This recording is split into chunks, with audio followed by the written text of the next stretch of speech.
എൻ്റെ 77 വയസ്സ് കഴിഞ്ഞ് 78ലേക്ക് കയറിയ കാര്യം ഞാൻ പറഞ്ഞു. അങ്ങനെയാണെങ്കിൽ 66 വർഷം കൃപയാൽ ഒരു ആക്റ്റീവ് ക്രിസ്ത്യാനിയായി ജീവിക്കാൻ കർത്താവ് കൃപ തന്നു. അതിന് മുമ്പുള്ള 12 വർഷം ഒരു പാസീവ് ക്രിസ്ത്യാനിയായിരുന്നു. പക്ഷെങ്കിൽ 66 വർഷങ്ങൾ ആക്റ്റീവ് ക്രിസ്ത്യാനിയായി, അതുപോലെ തന്നെ ഒരു സുവിശേഷ വേലക്കാരനായി കർത്താവിനെ സേവിക്കുവാൻ കർത്താവ് എനിക്ക് 66 വർഷമായി കൃപ തന്നു. ഇവിടെയുള്ള ഒരുപാട് പേരുടെ സഹകരണങ്ങൾ ഏറ്റവും വലുതായിരുന്നു. Thank you so much. സഭ എന്നോട് അതുപോലെ സഹകരിച്ചില്ലെങ്കിൽ ഇതുപോലെ നിൽക്കുവാൻ എനിക്ക് കഴിയത്തില്ലായിരുന്നു. എൻ്റെ മക്കൾ എന്നോട് സഹകരിച്ചു, എൻ്റെ ഭാര്യ എന്നോട് സഹകരിച്ചു. ആകയാൽ ഇന്നുവരെ നേരോടെ നിൽക്കുവാൻ കർത്താവ് കൃപ തന്നു. ഇന്ത്യയുടെ പ്രധാനമന്ത്രി ഇടയ്ക്കിടയ്ക്ക് വർഷം തോറും ഗ്രീറ്റിംഗ്സ് അയക്കാറുണ്ട്. ഈ വർഷവും നരേന്ദ്രമോദി സാറ് തൻ്റെ ഗ്രീറ്റിംഗ് അയച്ചു. എനിക്ക് തോന്നുന്ന രാത്രി വളരെ ലേറ്റായിട്ടാണ് ഞാനതിൻ്റെ മറുപടി കൊടുത്തത്. ഞാൻ ഐ ആം ഓണേഡ് അത് പറയുവാൻ കർത്താവിൻ്റെ കൃപയിൽ ശരണപ്പെടുന്നു. ഗ്രീറ്റിംഗ്സ് അയച്ചവർക്ക് എല്ലാവർക്കും സാർ ഉൾപ്പെടെ എല്ലാവരെയും ഞാൻ അഭിനന്ദിക്കുന്നു. Thank you so much. ഞാൻ അദ്ദേഹത്തിന് കൊടുത്ത റെസ്പോൺസ് ഇതാണ്, അല്ലെങ്കിൽ കൊടുത്ത റിപ്ലൈ ഇതാ. ഈ വർഷം ഏറ്റവും ചെറിയൊരു റിപ്ലൈയാണ് കൊടുത്തത്. കഴിഞ്ഞ വർഷങ്ങളിൽ വലിയവനായ ദൈവത്തിന് വേണ്ടി ഭരിക്കുവാൻ ദൈവമാക്കിയതാണെന്നും ആ സ്ഥാനം സൂക്ഷിക്കണമെന്നും ഞാൻ കഴിഞ്ഞ വർഷങ്ങളിൽ അദ്ദേഹത്തോട് അപേക്ഷിച്ചിട്ടുണ്ട്. ഈ വർഷം അതിനുള്ള നേരം കിട്ടിയില്ല, അതുകൊണ്ട് ചുരുക്കുവാൻ ഇടയായി തീർന്നു. പാസ്റ്റർ ഡേവിഡിനെ നമ്മളെ യാത്ര അയച്ചു കഴിഞ്ഞു. ദൈവത്തിൻ്റെ ടൈം ടേബിളായ ദൈവസഭ എന്ന ആശയവും അതുപോലെ തന്നെ ദൈവത്തിൻ്റെ ട്രിഗറിങ് പീരീഡുമാണ് നമ്മൾ ചിന്തിച്ചു കൊണ്ടിരുന്നത്. അതിവേഗത്തിൽ അതിലൂടെ പോകുകയാണ്. ലോക ചരിത്രത്തിലെ ഏറ്റവും വലിയ ദൈവിക ട്രിഗറിങ് നടന്നത് യേശുവിൻ്റെ കാൽവറിയിലാണ്. നിവൃത്തിയായി എന്ന ദൈവിക പ്രസ്താവനയോടെ ചരിത്രത്തെ രണ്ടായി പിളർന്ന് കീറിക്കൊണ്ട് ഇസ്രായേൽ സഭയ്ക്ക് താൽക്കാലികമായി ഒരന്തം കൽപ്പിച്ച് ദൈവസഭയെ ആ സ്ഥാനത്തേക്ക് പ്രൊമോട്ട് ചെയ്ത് യേശുക്രിസ്തു കാൽവറിയിൽ നടത്തുന്ന പ്രസ്താവനയും ദൈവം ഉയർത്തിയതായ ആ പ്രത്യേക ട്രിഗറിങ്ങുമാണ് കണ്ടത്. ദാനിയേൽ പ്രവചനം 26-ാമത്തെ അധ്യായത്തിൽ മശിഹ ഛേദിക്കപ്പെടുന്നതിനെക്കുറിച്ച് എഴുതിയ കണക്കുകൾ നമ്മൾ കഴിഞ്ഞ ആഴ്ചയിൽ കണ്ടു. ഇന്ന് അത്രയും റിവിഷന് പോകാൻ നിവൃത്തിയില്ല. എസെക്കിയേൽ പ്രവചനം 39-ാം അധ്യായത്തിൻ്റെ 9 മുതൽ 10 വരെയുള്ള വാക്യങ്ങളിൽ പരിച, പലക, വില്ല്, അമ്പ്, കുറുവടി, കുന്തം മുതലായ ആയുധങ്ങളെ അഥവാ റോക്കറ്റിന് വേണ്ടി ഉപയോഗിക്കുന്ന ആൻറ്റി മിസൈൽസ് എന്നിവയെ തീ കത്തിക്കുന്നതായ അവയുടെ ബോഡി ബാൽസ വുഡ് കൊണ്ട് ഉണ്ടാക്കുന്നതായ ഒരു പ്രവചനത്തെ നമ്മൾ കണ്ടിരുന്നു. 8000-ഓളം വർഷങ്ങൾക്ക് മുൻപ് ഇപ്രകാരമുള്ള ടെക്നിക്കൽ ഡെവലപ്മെൻറ്റുകളെക്കുറിച്ച് ചിന്തിക്കാൻ കഴിയാതെ ഇരുന്ന കാലത്ത് തിരുവചനത്തിൽ രേഖപ്പെടുത്തിയിരുന്ന പ്രവചനങ്ങളുടെ ഗൗരവം കാണുവാൻ കർത്താവ് നമുക്ക് കൃപ തന്നു. ഇന്ന് ഉപയോഗിക്കുന്നതായ അല്ലെങ്കിൽ ഉപയോഗിക്കാൻ ഉപയോഗിച്ച് തുടങ്ങി കെമിക്കൽ വെപ്പൺസും ബയോളജിക്കൽ വെപ്പൺസും ഉപയോഗിക്കുന്ന പട്ടാളക്കാർ അവരുടെ വേഷവിധാനങ്ങൾ വരെ മാറ്റും, യൂണിഫോം വരെ മാറ്റും. ആ ദിവസങ്ങളെ കുറിക്കുന്ന പ്രവചനങ്ങളാണ് ഇന്നേക്ക് 8000 വർഷങ്ങൾക്ക് മുന്നമേ പ്രവാചകന്മാരെ ദൈവം ഏൽപ്പിച്ചത്. നമ്മൾ ചിന്തിച്ച് കഴിഞ്ഞതാണ്. ഹമാസിൻ്റെ ഇന്നത്തെ പ്രോബ്ലം നമ്മൾ ചിന്തിച്ചു കഴിഞ്ഞു. ഇസ്രയേലിനെ കുറിച്ച് നാം പ്രസംഗിക്കുന്നത് അതൊരു പൊളിറ്റിക്കൽ ഇഷ്യൂ ആയതുകൊണ്ടല്ല, അതൊരു ബൈബിൾ ഇഷ്യൂ ആയതുകൊണ്ടാണ്. ഹമാസ് ആരംഭിച്ചതായ ഫയറിങ് 3ാമത്തെ ലോകമഹായുദ്ധമായി മാറും എന്ന് ലോകം പ്രതീക്ഷിക്കുന്നു, അല്ലെങ്കിൽ ആ ഒരു ഭയത്തിലാണ് ലോകമിരിക്കുന്നത്. അതുകൊണ്ട് ഇസ്രയേൽ അതിനെക്കുറിച്ച് ഗൗരവമായി ചിന്തിക്കുന്നതും തുടർന്നുമുള്ള കാര്യങ്ങൾ നമ്മൾ കഴിഞ്ഞ ആഴ്ചയിൽ ചിന്തിച്ചു. ഞാൻ കഴിഞ്ഞ ആഴ്ചത്തെ റിവിഷൻ എടുത്ത ശേഷം മുന്നോട്ട് മാറാനാണ് ഉദ്ദേശിക്കുന്നത്. ഞാൻ ഗസയുടെ മതിലിനകത്തൊരു തീ അയക്കും, അതതിൻ്റെ അരമനകളെ ദഹിപ്പിച്ച് കളയുമെന്ന് ആമോസ് പ്രവചിച്ചതും ഏതാണ്ട് 700-ഓളം വർഷങ്ങൾക്ക് പുറകിലാണ്. 7000-ഓളം വർഷങ്ങൾക്ക് പുറകിലാണ്. ബേണിംഗ് ഗാസയെക്കുറിച്ച് ഇന്ന് നമുക്ക് കാണുവാൻ കഴിയും. ബേണിംഗ് ഗാസയുടെ വ്യത്യസ്ത രൂപങ്ങൾ നമുക്ക് കാണുവാൻ കഴിയും. യെരുശലേമിലും തീയുണ്ട്, ഗാസയിൽ മാത്രമല്ല തീയ്. കാര്യം അന്നാളിൽ നിശ്ചയമായിട്ട് ഇസ്രയേൽ ദേശത്തൊരു വലിയ ഭൂകമ്പമുണ്ടാകും. എസെക്കിയേൽ പ്രവചനം 38-ാം അധ്യായത്തിൻ്റെ 19-ാമത്തെ വാക്യമാണ്. ഈ കാലഘട്ടങ്ങളിലെക്കുറിച്ച് പ്രവചിച്ചിരിക്കുകയാണ്. അന്നാളിൽ നിശ്ചയമായിട്ട് ഇസ്രയേൽ ദേശത്ത് ഒരു വലിയ ഭൂകമ്പമുണ്ടാകുമെന്ന് ഞാൻ എൻ്റെ തീഷ്ണതയിലും എൻ്റെ കോപാഗ്നിയിലും സത്യം ചെയ്തിരിക്കുന്നു. എസെക്കിയേൽ 38-20 ഇങ്ങനെ പറയുന്നു: അങ്ങനെ സമുദ്രത്തിലെ മത്സ്യവും ആകാശത്തിലെ പറവയും കാട്ടിലെ മൃഗവും നിലത്തിഴയുന്ന ഇഴജാതിയൊക്കെയും ഭൂതലത്തിലെ സകല മനുഷ്യരും എൻ്റെ സന്നിധിയിൽ വിറയ്ക്കും. ദേശം വിറയ്ക്കുമാറ്, അതിലെ ജീവികൾ വിറയ്ക്കുമാറ് ദൈവം ചെയ്യുന്ന ഒരു കാര്യമാണ്. മറക്കരുത്, ആദമിനെ ദൈവം ഭരണമേൽപ്പിക്കുമ്പോൾ ഭൂമിയുടെ ഭരണം, മൃഗങ്ങളുടെ ഭരണം, പക്ഷികളുടെ ഭരണം, ഇവിടുത്തെ ഇഴജാതികളുടെ ഭരണം, മത്സ്യങ്ങളുടെ ഭരണം എന്നിവ ഏൽപ്പിച്ചെങ്കിൽ ആദമേ അങ്ങത് നോക്കാതെ വന്നതിനാൽ ഭാവി തലമുറയിൽ ഇസ്രയേലിൽ ഇതെല്ലാം നടുങ്ങുന്നത് പോലെ ചില സംഭവങ്ങൾ ഉണ്ടാകും എന്ന് കർത്താവ് എടുത്തു പറയുകയാണ്. ഇനിയും അവിടെ തന്നെയല്ല തീ ഉണ്ടാകുന്നത്. മലാഖിയുടെ പുസ്തകം 4:1 ചൂള പോലെ കത്തുന്ന ഒരു ദിവസം വരും. അപ്പോഴഹങ്കാരികളൊക്കെയും സകല ദുഷ്പ്രവർത്തിക്കാരും താളടിയാകും. വരുവാനുള്ള ആ ദിവസം വേരും കൊമ്പും ശേഷിപ്പിക്കാതെ അവരെ ദഹിപ്പിച്ച് കളയുമെന്ന് സൈന്യങ്ങളുടെ യഹോവ അരുളി ചെയ്യുന്നു. ഇത് ഇസ്രയേലിനോടുള്ള പ്രവചനം അല്ല, ഗാസയോടുള്ള പ്രവചനം അല്ല. ഇത് ഇതിനകത്തിരിക്കുന്ന ഞാനും നിങ്ങളും ഉൾപ്പെടുന്ന മുഴുവൻ ലോകത്തോടുമുള്ള പ്രവചനമാണ്. മറക്കരുത്, ഗാസയിൽ തീ വന്നെങ്കിൽ, യെരുശലേമിൽ തീ വന്നെങ്കിൽ യാതൊരു വ്യത്യാസവുമില്ല. മനുഷ്യരുടെ ഇടയിൽ മുഴുവനും എല്ലാ ഇടങ്ങളിലും ഈ തീ കത്തും എന്ന് മറക്കരുത്. ഇത് സകല പാപികൾക്കും വരും. അന്ന് ദൈവത്തിൻ്റെ കോപാഗ്നിയിൽ ദഹിക്കാതിരിക്കേണ്ടതിന് ഈ ദിവസങ്ങളിൽ ഈ സന്ദേശം ഗൗരവത്തോടെ ഏറ്റെടുക്കാം. ഇത് ഞാൻ ഓർപ്പിക്കുന്നു. 2 പത്രോസ് 3-ാം വാക്യങ്ങളിൽ പഴയ നിയമത്തിലെ വാക്യമാണ് ആദ്യം ഞാൻ ഉദ്ധരിച്ചത്. ഇത് പഴയ നിയമത്തിൻ്റെ ഉദ്ധരണികളിൽ നിന്ന് എടുത്തതാണ്. എന്നാൽ പുതിയ നിയമത്തിലും പത്രോസിൻ്റെ 2-ാമത്തെ ലേഖനം 3-ാം അധ്യായം 6-7 വാക്യത്തിനാൽ, അതിനാൽ അഥവാ ദൈവത്തിൻ്റെ വചനത്താൽ, അതിനാൽ എന്നിവിടെ ഉദ്ധരിച്ചിരിക്കുന്നത് ദൈവവചനത്തെക്കുറിച്ചാണ്.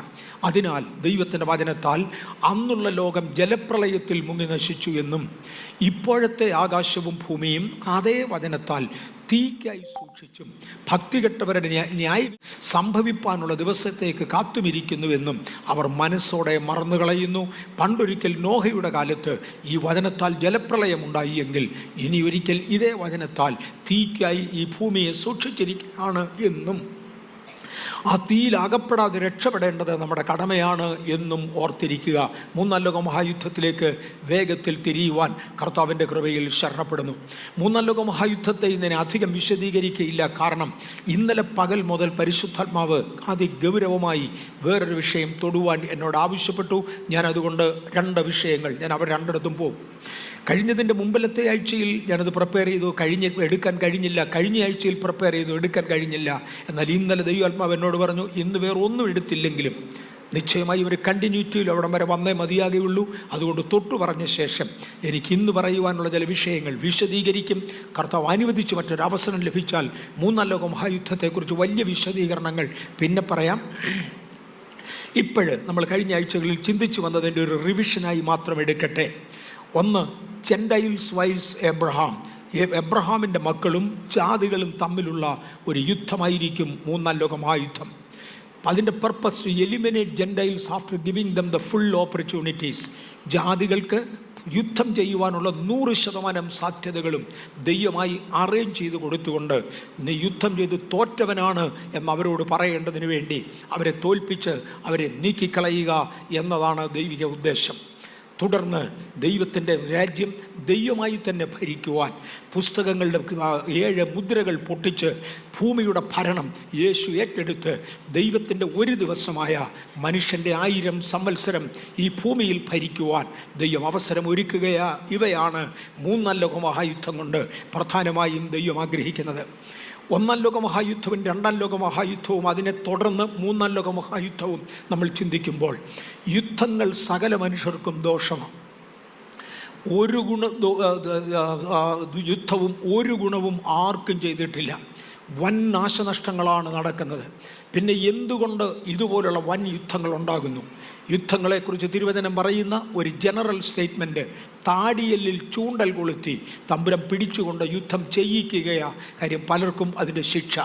താടിയെല്ലിൽ ചൂണ്ടൽ കൊളുത്തുക എന്ന പദം ചിലർക്ക് രാഷ്ട്രീയമാകാം, ചിലർക്ക് സാമ്പത്തികമാകാം, ചിലർക്ക് അതുകൊണ്ട് പേരെടുക്കാനാകാം, ചിലർക്ക് അതുകൊണ്ട് അവരുടെ ഭരണം നിലനിർത്താനാകാം, ചിലർക്ക് സമ്പത്തുണ്ടാക്കാനാകാം. എന്നിങ്ങനെ പലവിധ വിഷയങ്ങളായിരിക്കാം അതിൻ്റെ മുമ്പിൽ നിൽക്കുന്നതെങ്കിലും നമുക്കിഷ്ടമുണ്ടായിട്ടില്ല യുദ്ധം നടക്കുന്നത്. പട്ടാളക്കാർക്ക് താല്പര്യമുണ്ടായിട്ടില്ല യുദ്ധം നടക്കുന്നത് എവിടെയോ വേറെ ആരോ ഇവൻ്റെ താടിയെല്ലിൽ ചൂണ്ടൽ കൊളുത്തി ഇവനെ പിടിച്ച് യുദ്ധത്തിന് വേണ്ടി കൊണ്ടുവരുന്നതാണ്. 1-ാം ലോക മഹായുദ്ധത്തെക്കുറിച്ച് കഴിഞ്ഞ ആഴ്ച ഞാൻ പറഞ്ഞു.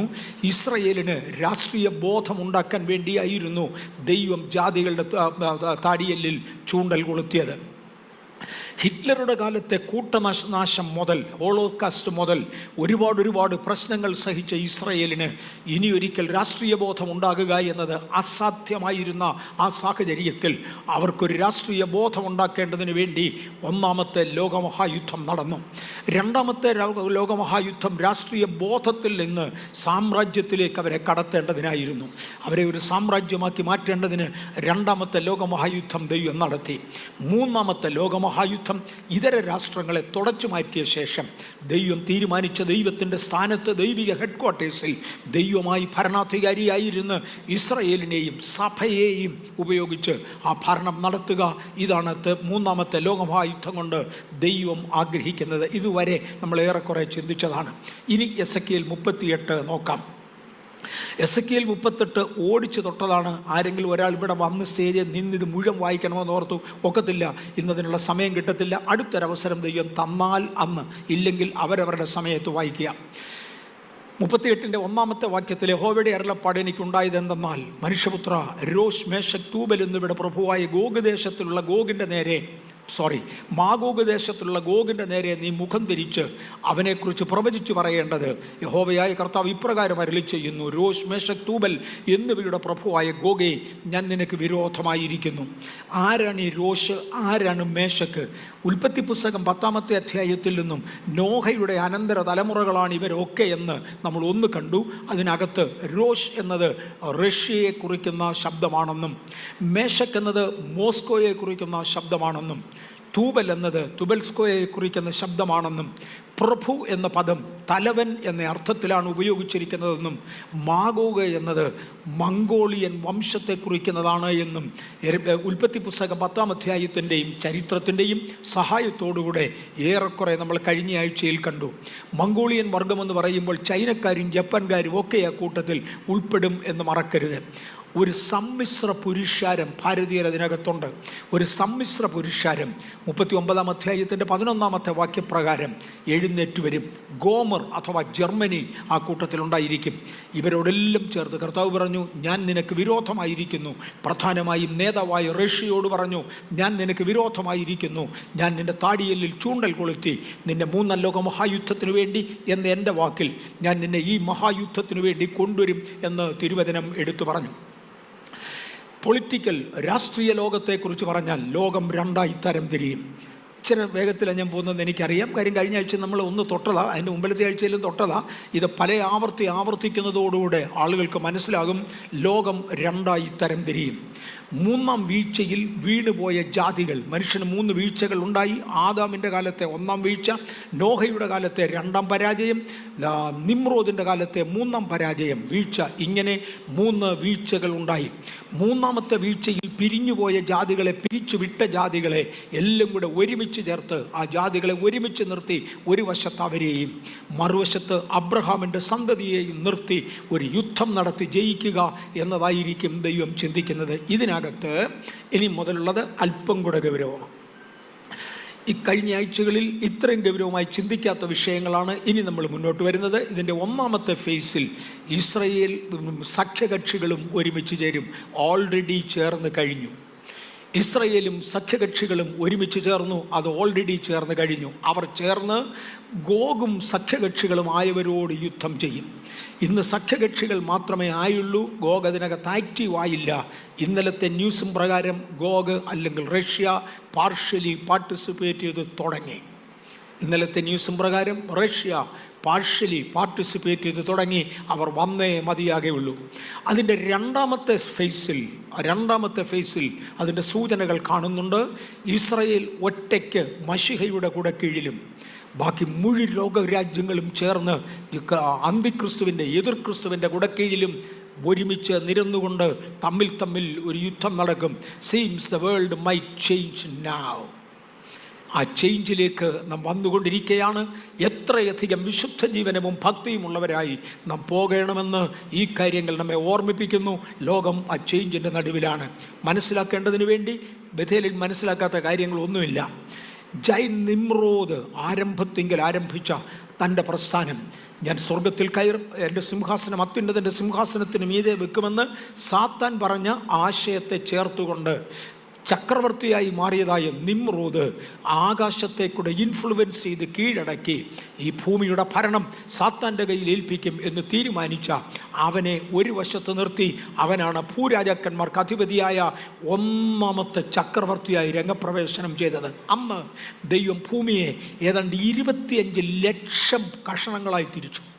ഞാൻ പദം പറയുന്നത് അക്ഷരാർത്ഥത്തിലല്ല. അപ്രോക്സിമേറ്റ്ലി ഏറെക്കുറെ 25 ലക്ഷം ഭാഗങ്ങളിൽ ഒന്ന് ദൈവം അബ്രഹാമിന് കൊടുക്കുകയും ബാക്കി മുഴുവനും ജാതികളുടെ കയ്യിൽ ഏൽപ്പിക്കുകയും ചെയ്തേച്ച് ജാതികളോട് പറഞ്ഞ് ഭരിക്കുക. പക്ഷെ ഒറ്റ കാര്യം, നിങ്ങളിപ്പോൾ ഒന്നിച്ച് ഭരിക്കണ്ട. ഇപ്പം നിങ്ങൾ ഒന്നിച്ച് ഭരിക്കണ്ട. നിങ്ങൾക്ക് ഒരുപാട് പേർക്ക് ഭരിക്കണമെന്ന് താല്പര്യമുണ്ട്.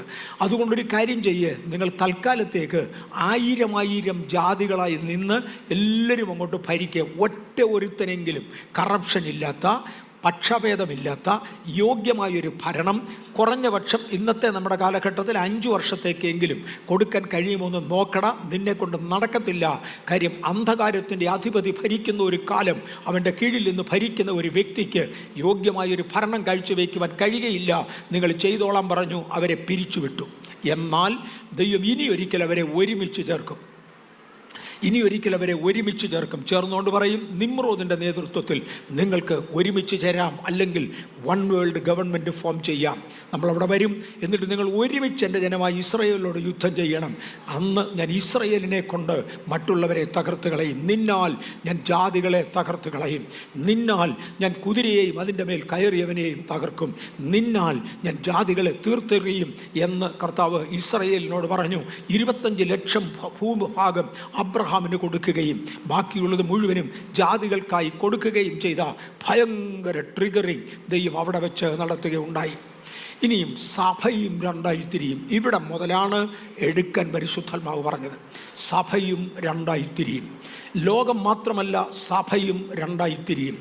എന്നും സഭയെ ജയിച്ച ശേഷം മാത്രമേ ലോകത്തെ ജയിക്കാൻ പിശാചിനൊക്കത്തുള്ളൂ. കാരണം ഈ ഭൂമിക്ക് ദൈവം കൊടുത്തിരിക്കുന്ന ഉപ്പാണ് ദൈവസഭ. ഈ ദൈവസഭയെ നശിപ്പിച്ച ശേഷം മാത്രമേ ലോകത്തെ നശിപ്പിക്കുവാൻ പിശാചിന് കഴിയുകയുള്ളൂ. അത് ഭാഗികമായും പൂർണ്ണമായും അങ്ങനെ തന്നെയാണ്. സഭയും രണ്ടായി തിരിയും.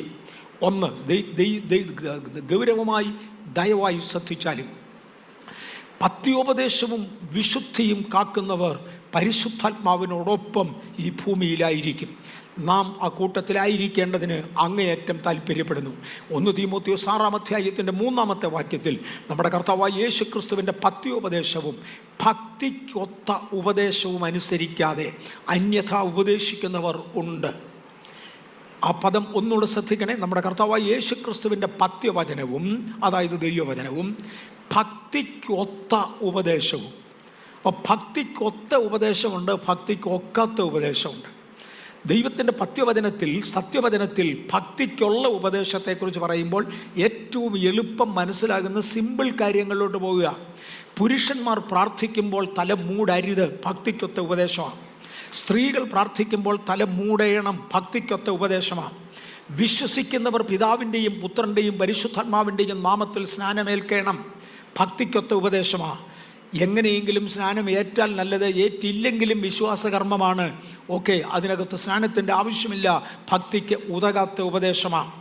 നിഷ്കളങ്കതയിൽ ജീവിക്കണം, ഭക്തിക്കുള്ള ഉപദേശം, ഒത്ത ഉപദേശമാണ്. ആഹാരപാനീയങ്ങളിൽ നിങ്ങൾ ക്രമം സൂക്ഷിക്കണം. മദ്യപാനി ദൈവരാജ്യം അവകാശമാക്കുകയില്ല. മദ്യം രുചിച്ചു നോക്കുവാൻ പോകുന്നവനും മദ്യപന്മാരുടെ കൂട്ടത്തിൽ ഇരിക്കുന്നവനും മദ്യപാനിയായി ദൈവം എണ്ണും, ഭക്തിക്കൊത്ത ഉപദേശമാണ്. കുഴപ്പമില്ല, സോഷ്യൽ ഡ്രിങ്കിങ് തകരാറില്ല, അതൊന്നും വേദപുസ്തകം പറയുന്നില്ല. അവൻ വേദപുസ്തകം വായിക്കാഞ്ഞത് അവൻ്റെ കുറ്റമാണ്, നമ്മുടെ കുറ്റമല്ല എന്നിങ്ങനെ പറയുന്ന ഭക്തിക്ക് ചേരാത്ത ഉപദേശം പ്രസ്താവിക്കുന്നവരുണ്ട്. വിശുദ്ധ പൗലോസ് പറയുകയാണ്, അന്യഥ ഉപദേശിക്കരുത്. അന്യഥ ഉപദേശിക്കുന്നവരുണ്ട്. അവർ ഭക്തിക്ക് ചേരാത്ത ഉപദേശങ്ങളെ പ്രസംഗിക്കുന്നവരാണ്. ഒരു ഗ്രൂപ്പ് പരിശുദ്ധാത്മാവിനോട് ചേർന്ന് പത്യോപദേശം സൂക്ഷിക്കുന്നവരായിരിക്കും, വിശുദ്ധിയുടെ ഉപദേശം സൂക്ഷിക്കുന്നവരായിരിക്കും. ബഥേലിനെ ദൈവം ഉപയോഗിച്ച ദൈവത്തിൻ്റെ മഹാകരുണയ്ക്കായി സ്തോത്രം. ലോകത്തിൻ്റെ 5 വൻകരകളിലും ബഥേലിനെ കുറിച്ച് അറിയാവുന്നവർ ഭക്തിക്കൊത്ത ഉപദേശം സൂക്ഷിക്കുന്നവർ എന്ന് പറയുന്നത് കാണുവാൻ കഴിഞ്ഞിട്ടുണ്ട്. കാര്യം വിശുദ്ധി നമ്മുടെ പ്രസംഗത്തിൻ്റെ പ്രധാന വിഷയങ്ങളിൽ ഒന്നാണ്. ആത്മയുദ്ധം ഇവിടുത്തെ പ്രധാന വിഷയങ്ങളിൽ ഒന്നാണ്. സഭയുടെ മാനദണ്ഡം സൂക്ഷിക്കുന്നവരൊക്കെ ഇത് സൂക്ഷിക്കുവാൻ ശ്രമിക്കുന്നുണ്ട്, അല്ലാത്തവരും ഉണ്ട്. അവരെക്കുറിച്ച് അങ്ങ് ലജ്ജിക്കുകയും ദുഃഖിക്കുകയും ചെയ്യുന്നു എന്ന് മാത്രം പറയട്ടെ. രണ്ടാമതൊരു വിഭാഗമുണ്ട്. അവർ വ്യാജാത്മാവിന് വിധേയരായി അന്യഥ ഉപദേശിക്കുന്നവരാണ്. സഭ രണ്ടായി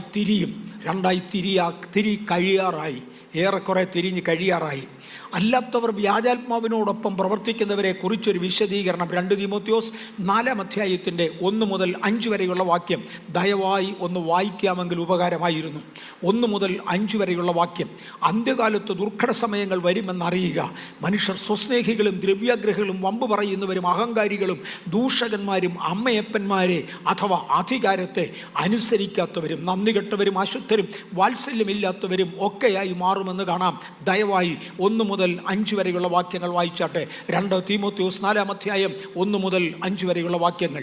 ഞാൻ ദൈവത്തെയും ജീവികൾക്കും മരിച്ചവർക്കും ന്യായവിസ്താരം നടത്തുവാനുള്ള ക്രിസ്തുയേശുവിനെയും സാക്ഷിവെച്ച് അവൻ്റെ പ്രത്യക്ഷതയും രാജ്യവും ചൊല്ലി സത്യം ചെയ്ത് കൽപ്പിക്കുന്നത്. ഒന്ന് നിൽക്കട്ടെ, നമ്മളിത് വിശദമായി ചിന്തിച്ചു പോകുകയാണ്.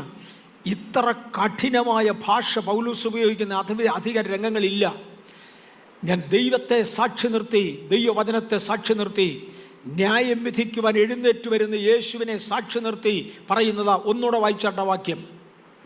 ദൈവത്തെയും ജീവികൾക്കും മരിച്ചവർക്കും ന്യായവിസ്താരം നടത്തുവാനുള്ള ക്രിസ്തുയേശുവിനെയും സാക്ഷി വെച്ച് അവൻ്റെ പ്രത്യക്ഷതയും രാജ്യവും ചൊല്ലി സത്യം ചെയ്ത് കൽപ്പിക്കുന്നത്. വചനം പ്രസംഗിക്കാം, സമയത്തിലും അസമയത്തിലും ഒരുങ്ങി നിൽക്കാം, സകല ദീർഘക്ഷമയോടും ഉപദേശത്തോടും കൂടെ ശാസിക്കുക, തർജ്ജനം ചെയ്യുക, പ്രബോധിപ്പിക്കുക. അവർ പത്യോപദേശം പൊറുക്കാതെ. ഇനിയും പത്യോപദേശത്തിന് വിപരീതമായി വരുന്നത് എന്തൊക്കെയാണെന്നും പത്യോപദേശം എന്താണെന്നും ചിന്തിക്കാം. പത്യോപദേശം, ആ പദത്തിലൊന്ന് നിൽക്കട്ടെ. പത്യോപദേശം. സിസ്റ്റർ മേരി കോവൂർ ഇവിടെ പ്രസംഗിക്കുന്ന സമയത്ത് ഒരിക്കൽ പറഞ്ഞ ഒരു പദമുണ്ട്. ഒരു വീട്ടിൽ നെല്ല് കുത്താൻ വരുന്ന ഒരു സ്ത്രീ ഉണ്ടായിരുന്നു. ഒരിക്കൽ സ്ത്രീ വന്ന് ആ ഉടമസ്ഥരോട് പറഞ്ഞു, ഞാൻ ഈ ഒരാഴ്ച കൂടെ നെല്ല് കുത്താം, വരുന്ന ആഴ്ചയിൽ നെല്ല് കുത്താൻ വരത്തില്ല. എന്തു പറ്റി? വീട്ടുകാർ ചോദിച്ചപ്പോൾ പറഞ്ഞു, ഞാൻ നെയ്യ് കഴിച്ച് പഥ്യമിരിക്കാൻ പോകുകയാ. അല്ല, ഈ നെയ്യ് കഴിക്കുന്നത് കൊണ്ട് നിനക്ക് ആരോഗ്യം കൂടുകയല്ലേ ഉള്ളൂ, പക്ഷേ അതിൻ്റെ കൂടെ ഒരു പഥ്യമുണ്ട്. എന്ന പഥ്യം? ഇന്നത് തിന്നരുത്, ഇന്ന ജോലി ചെയ്യരുത്, ഇന്ന കാര്യങ്ങൾ ചെയ്യണം. പഥ്യമെന്ന് പറഞ്ഞാൽ എന്തുവാണെന്ന് ഇതിനകത്തിരിക്കുന്ന ഒരുപാട് പേർക്കറിയാം. പഥ്യ ഉപദേശം, ആ ഉപദേശത്തോടു കൂടെ അനേകം നിഷ്കർഷകളുണ്ട്.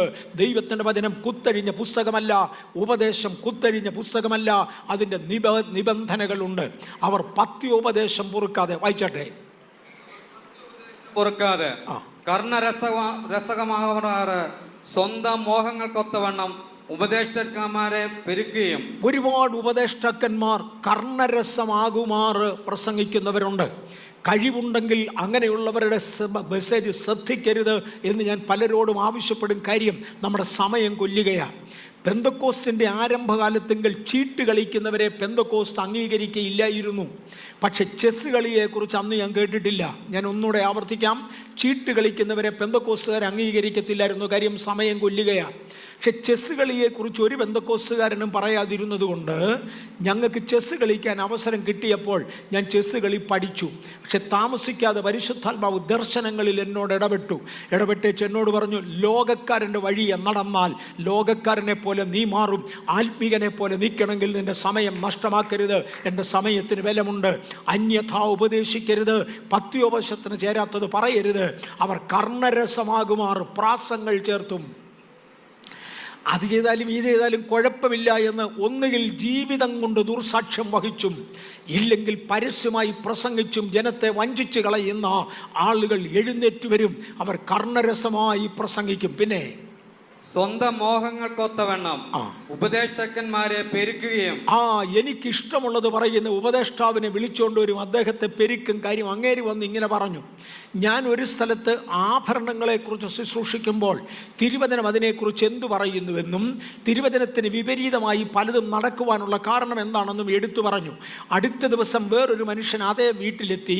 അവിടെ വെച്ചൊരു ബൈബിൾ ക്ലാസ് എടുക്കുന്നത് എനിക്ക് ഓർമ്മയുണ്ട്. അവരത് റെക്കോർഡ് ചെയ്ത് പിന്നെ എന്നെ കേൾപ്പിച്ചു. ഇന്ന മനുഷ്യനെക്കുറിച്ച് ഞാൻ ഇത്രയും മാത്രം പറയാം. ഞാൻ തിരിച്ച് ഇന്ത്യയിൽ വന്ന ഉടനെ, ഇന്ത്യക്ക് വെളിയിലാണ് ഈ സംഭവം, തിരിച്ച് ഇന്ത്യയിൽ വന്ന ഉടനെ ഞാൻ അദ്ദേഹത്തെ വിളിച്ചേച്ച് പറഞ്ഞു, ഇന്ന പ്രസംഗം ഞാൻ ഇന്നിടത്ത് വെച്ച് എടുത്തത്, നീ ഇന്നിടത്ത് വെച്ച് എടുത്ത് ഞാൻ കേട്ടു, ഞാൻ ഇൻട്രൊഡ്യൂസ് ചെയ്തുകൊണ്ടാണ് നീ അവിടെ പോയത്. ഞങ്ങളുടെ വിശുദ്ധന്മാരുടെ ഭവനങ്ങളിൽ കയറി ഇതുപോലെ പഠിപ്പിച്ചത് എന്താണെന്ന് ചോദിച്ചാൽ പറഞ്ഞു, സമയം കിട്ടുമ്പം പാസ്റ്ററെ വിളിക്കാം, ഇപ്പോൾ സമയമില്ല എന്ന്. പക്ഷേ ആ സഭ പൊളിഞ്ഞു. അവരുടെ പാസ്റ്റർ എന്നെ വിളിച്ച് ചോദിച്ചു, ഏത് പുള്ളിയെയാണ് ഇങ്ങോട്ട് റെക്കമെൻഡ് ചെയ്ത് വിട്ടത്? ഞങ്ങൾ അവനെ അടുപ്പിച്ചു, ചർച്ച് പൊളിഞ്ഞു, അന്യഥ ഉപദേശിച്ചു, ദൈവവചനത്തിൻ്റെ വ്യവസ്ഥകൾക്ക് വിരോധമായി കുത്തഴിഞ്ഞ ഉപദേശങ്ങളെ പ്രസ്താവിച്ചു. തങ്ങൾക്ക് രസകരമായി തങ്ങൾക്ക് ബോധിച്ച സ്വന്തം മോഹങ്ങൾക്കൊത്തവണ്ണം നടക്കേണ്ടതിന് യോഗ്യരായ ഉപദേഷ്ടാക്കന്മാരെ പെരുക്കി. താവോട്ട് സത്യത്തിന് ചെവി കൊടുക്കാതെ കെട്ടുകഥ കേൾപ്പാൻ തിരികെയും ചെയ്യുന്ന കാലം വരും. അങ്ങനെ ഒരു കാലം വരുന്നുണ്ട്, അന്ത്യകാലം എന്നാണ് അതിനെ വിളിക്കുന്നത്. താവോട്ട് വായിച്ചു. നീയോ സകലത്തിലും നിർബന്ധനായിരിക്ക. തീമോത്തിയോസേ, നീയോ സകലത്തിലും നിർമ്മതനായിരിക്കുക. വായിച്ചു. കഷ്ടം സഹിക്ക, സുവിശേഷകന്റെ പ്രവൃത്തി ചെയ്യുക, നിന്റെ ശുശ്രൂഷ നിറപടിയായി നിവർത്തിക്കാം. മതി, ഞാൻ ഇവിടെ കൊണ്ട് നിർത്തട്ടെ. ഇന്ന് ദൈവസഭയെ ഏൽപ്പിച്ചിരിക്കുന്നത് ചെയ്യുവാൻ ദൈവസഭ സമർപ്പിക്കപ്പെടാം. സഭ രണ്ടായി തിരിഞ്ഞുകൊണ്ടിരിക്കുന്നു, അല്ല തിരിഞ്ഞ് കഴിയാറായി. ഇനി നമുക്ക് സഭ രണ്ടായി തിരിയും അഥവാ തിരിഞ്ഞ് കഴിയാറായി. ഇത് ചിന്തിച്ച ശേഷം നമുക്ക് ലോകമഹായുദ്ധത്തിലേക്ക് പോകാം. തൽക്കാലം സഭയെക്കുറിച്ച് ചിന്തിക്കട്ടെ. അത് കഴിഞ്ഞ ശേഷം, അതാണ് ദൈവം എന്നെ പ്രധാനമായും ഏൽപ്പിച്ച ഒന്ന്. കഴിഞ്ഞ ദിവസം അനിയൻ കുഞ്ഞു പാസ്റ്റർ എന്നോടൊരു ദൂത് പറയുമ്പോൾ ഇങ്ങനെ പറഞ്ഞു, ഉറങ്ങിക്കിടക്കുന്ന സാഹചര്യങ്ങളിൽ പെട്ടെന്ന് വിളിച്ചുണർത്തി ഇന്ന ഭാഗങ്ങൾ പ്രിപ്പയർ ചെയ്യാൻ പരിശുദ്ധാത്മാവ് നിന്നോട് അടുത്ത ചില ദിവസങ്ങളിൽ ആവശ്യപ്പെടും. നിന്റെ ശുശ്രൂഷയുടെ വൈൻഡിങ് അപ്പ് ടൈമിലാണ് നീ എന്ന് അറിഞ്ഞുകൊണ്ട് അത് ഗൗരവമായി ചെയ്യുക. എത്ര സില്ലി എന്ന് തോന്നിയാലും ആ പദങ്ങൾക്കായി സ്തോത്രം. എത്ര സില്ലി എന്ന് തോന്നിയാലും, എത്ര നിസ്സാരമെന്ന് തോന്നിയാലും ഞാൻ ഏൽപ്പിക്കുന്ന വിഷയങ്ങൾ പറഞ്ഞിരിക്കണം. ആകയാൽ വെള്ളിയാഴ്ച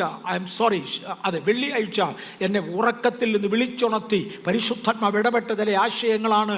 അത് ചിന്തിക്കേണ്ടതിന് വേണ്ടി സമയമെടുക്കുന്നു. മൂന്നാം ലോകമഹായുദ്ധം അതിനുശേഷം വീണ്ടും നമ്മൾ ഒന്നുകൂടെ തൊടും. പള്ളിഭ്രഷ്ടരായി ദൈവസഭയുടെ ആത്മീയർ മാറുന്നൊരു കാലഘട്ടമുണ്ട്. യോഹന്നാന്റെ സുവിശേഷം 16-ാം അധ്യായത്തിൻ്റെ 1 മുതൽ 3 വരെയുള്ള വാക്യങ്ങളിൽ വായിക്കുന്നില്ല. നിങ്ങൾ ഇടറിപ്പോകാതിരിപ്പാൻ ഇത് നിങ്ങളോട് സംസാരിച്ചിരിക്കുന്നു. അവർ നിങ്ങളെ പള്ളിഭ്രഷ്ടരാക്കും. അത്രയുമല്ല, നിങ്ങളെ കൊല്ലുന്നവനെല്ലാം ദൈവത്തിന് വഴിപാട് കഴിക്കുന്നുവെന്ന് വിചാരിക്കുന്ന നാഴിക വരുന്നു. ഇന്ന് അക്രൈസ്തവരിൽ നിന്നും ക്രിസ്തീയ സഭ ധാരാളം പീഡനങ്ങൾ സഹിക്കുന്നു. മറക്കരുത്, 66 വർഷമായി ക്രിസ്തീയ ജീവിതം ചെയ്യുവാൻ സ്വർഗത്തിലെ ദൈവം എനിക്ക് കൃപ തന്നു. എൻ്റെ 66 വർഷത്തെ ആക്റ്റീവായ ക്രിസ്ത്യൻ ലൈഫിൻ്റെ ആരംഭകാലത്ത് പെന്തക്കോസ്തുകാരെ തല്ലിയിരുന്നത് നോൺ ക്രിസ്ത്യൻസ് അല്ല, ക്രിസ്തീയ നാമധേയമുള്ളവരായിരുന്നു തല്ലിയത്. അല്പം കൂടെ മുന്നോട്ട് വരാം.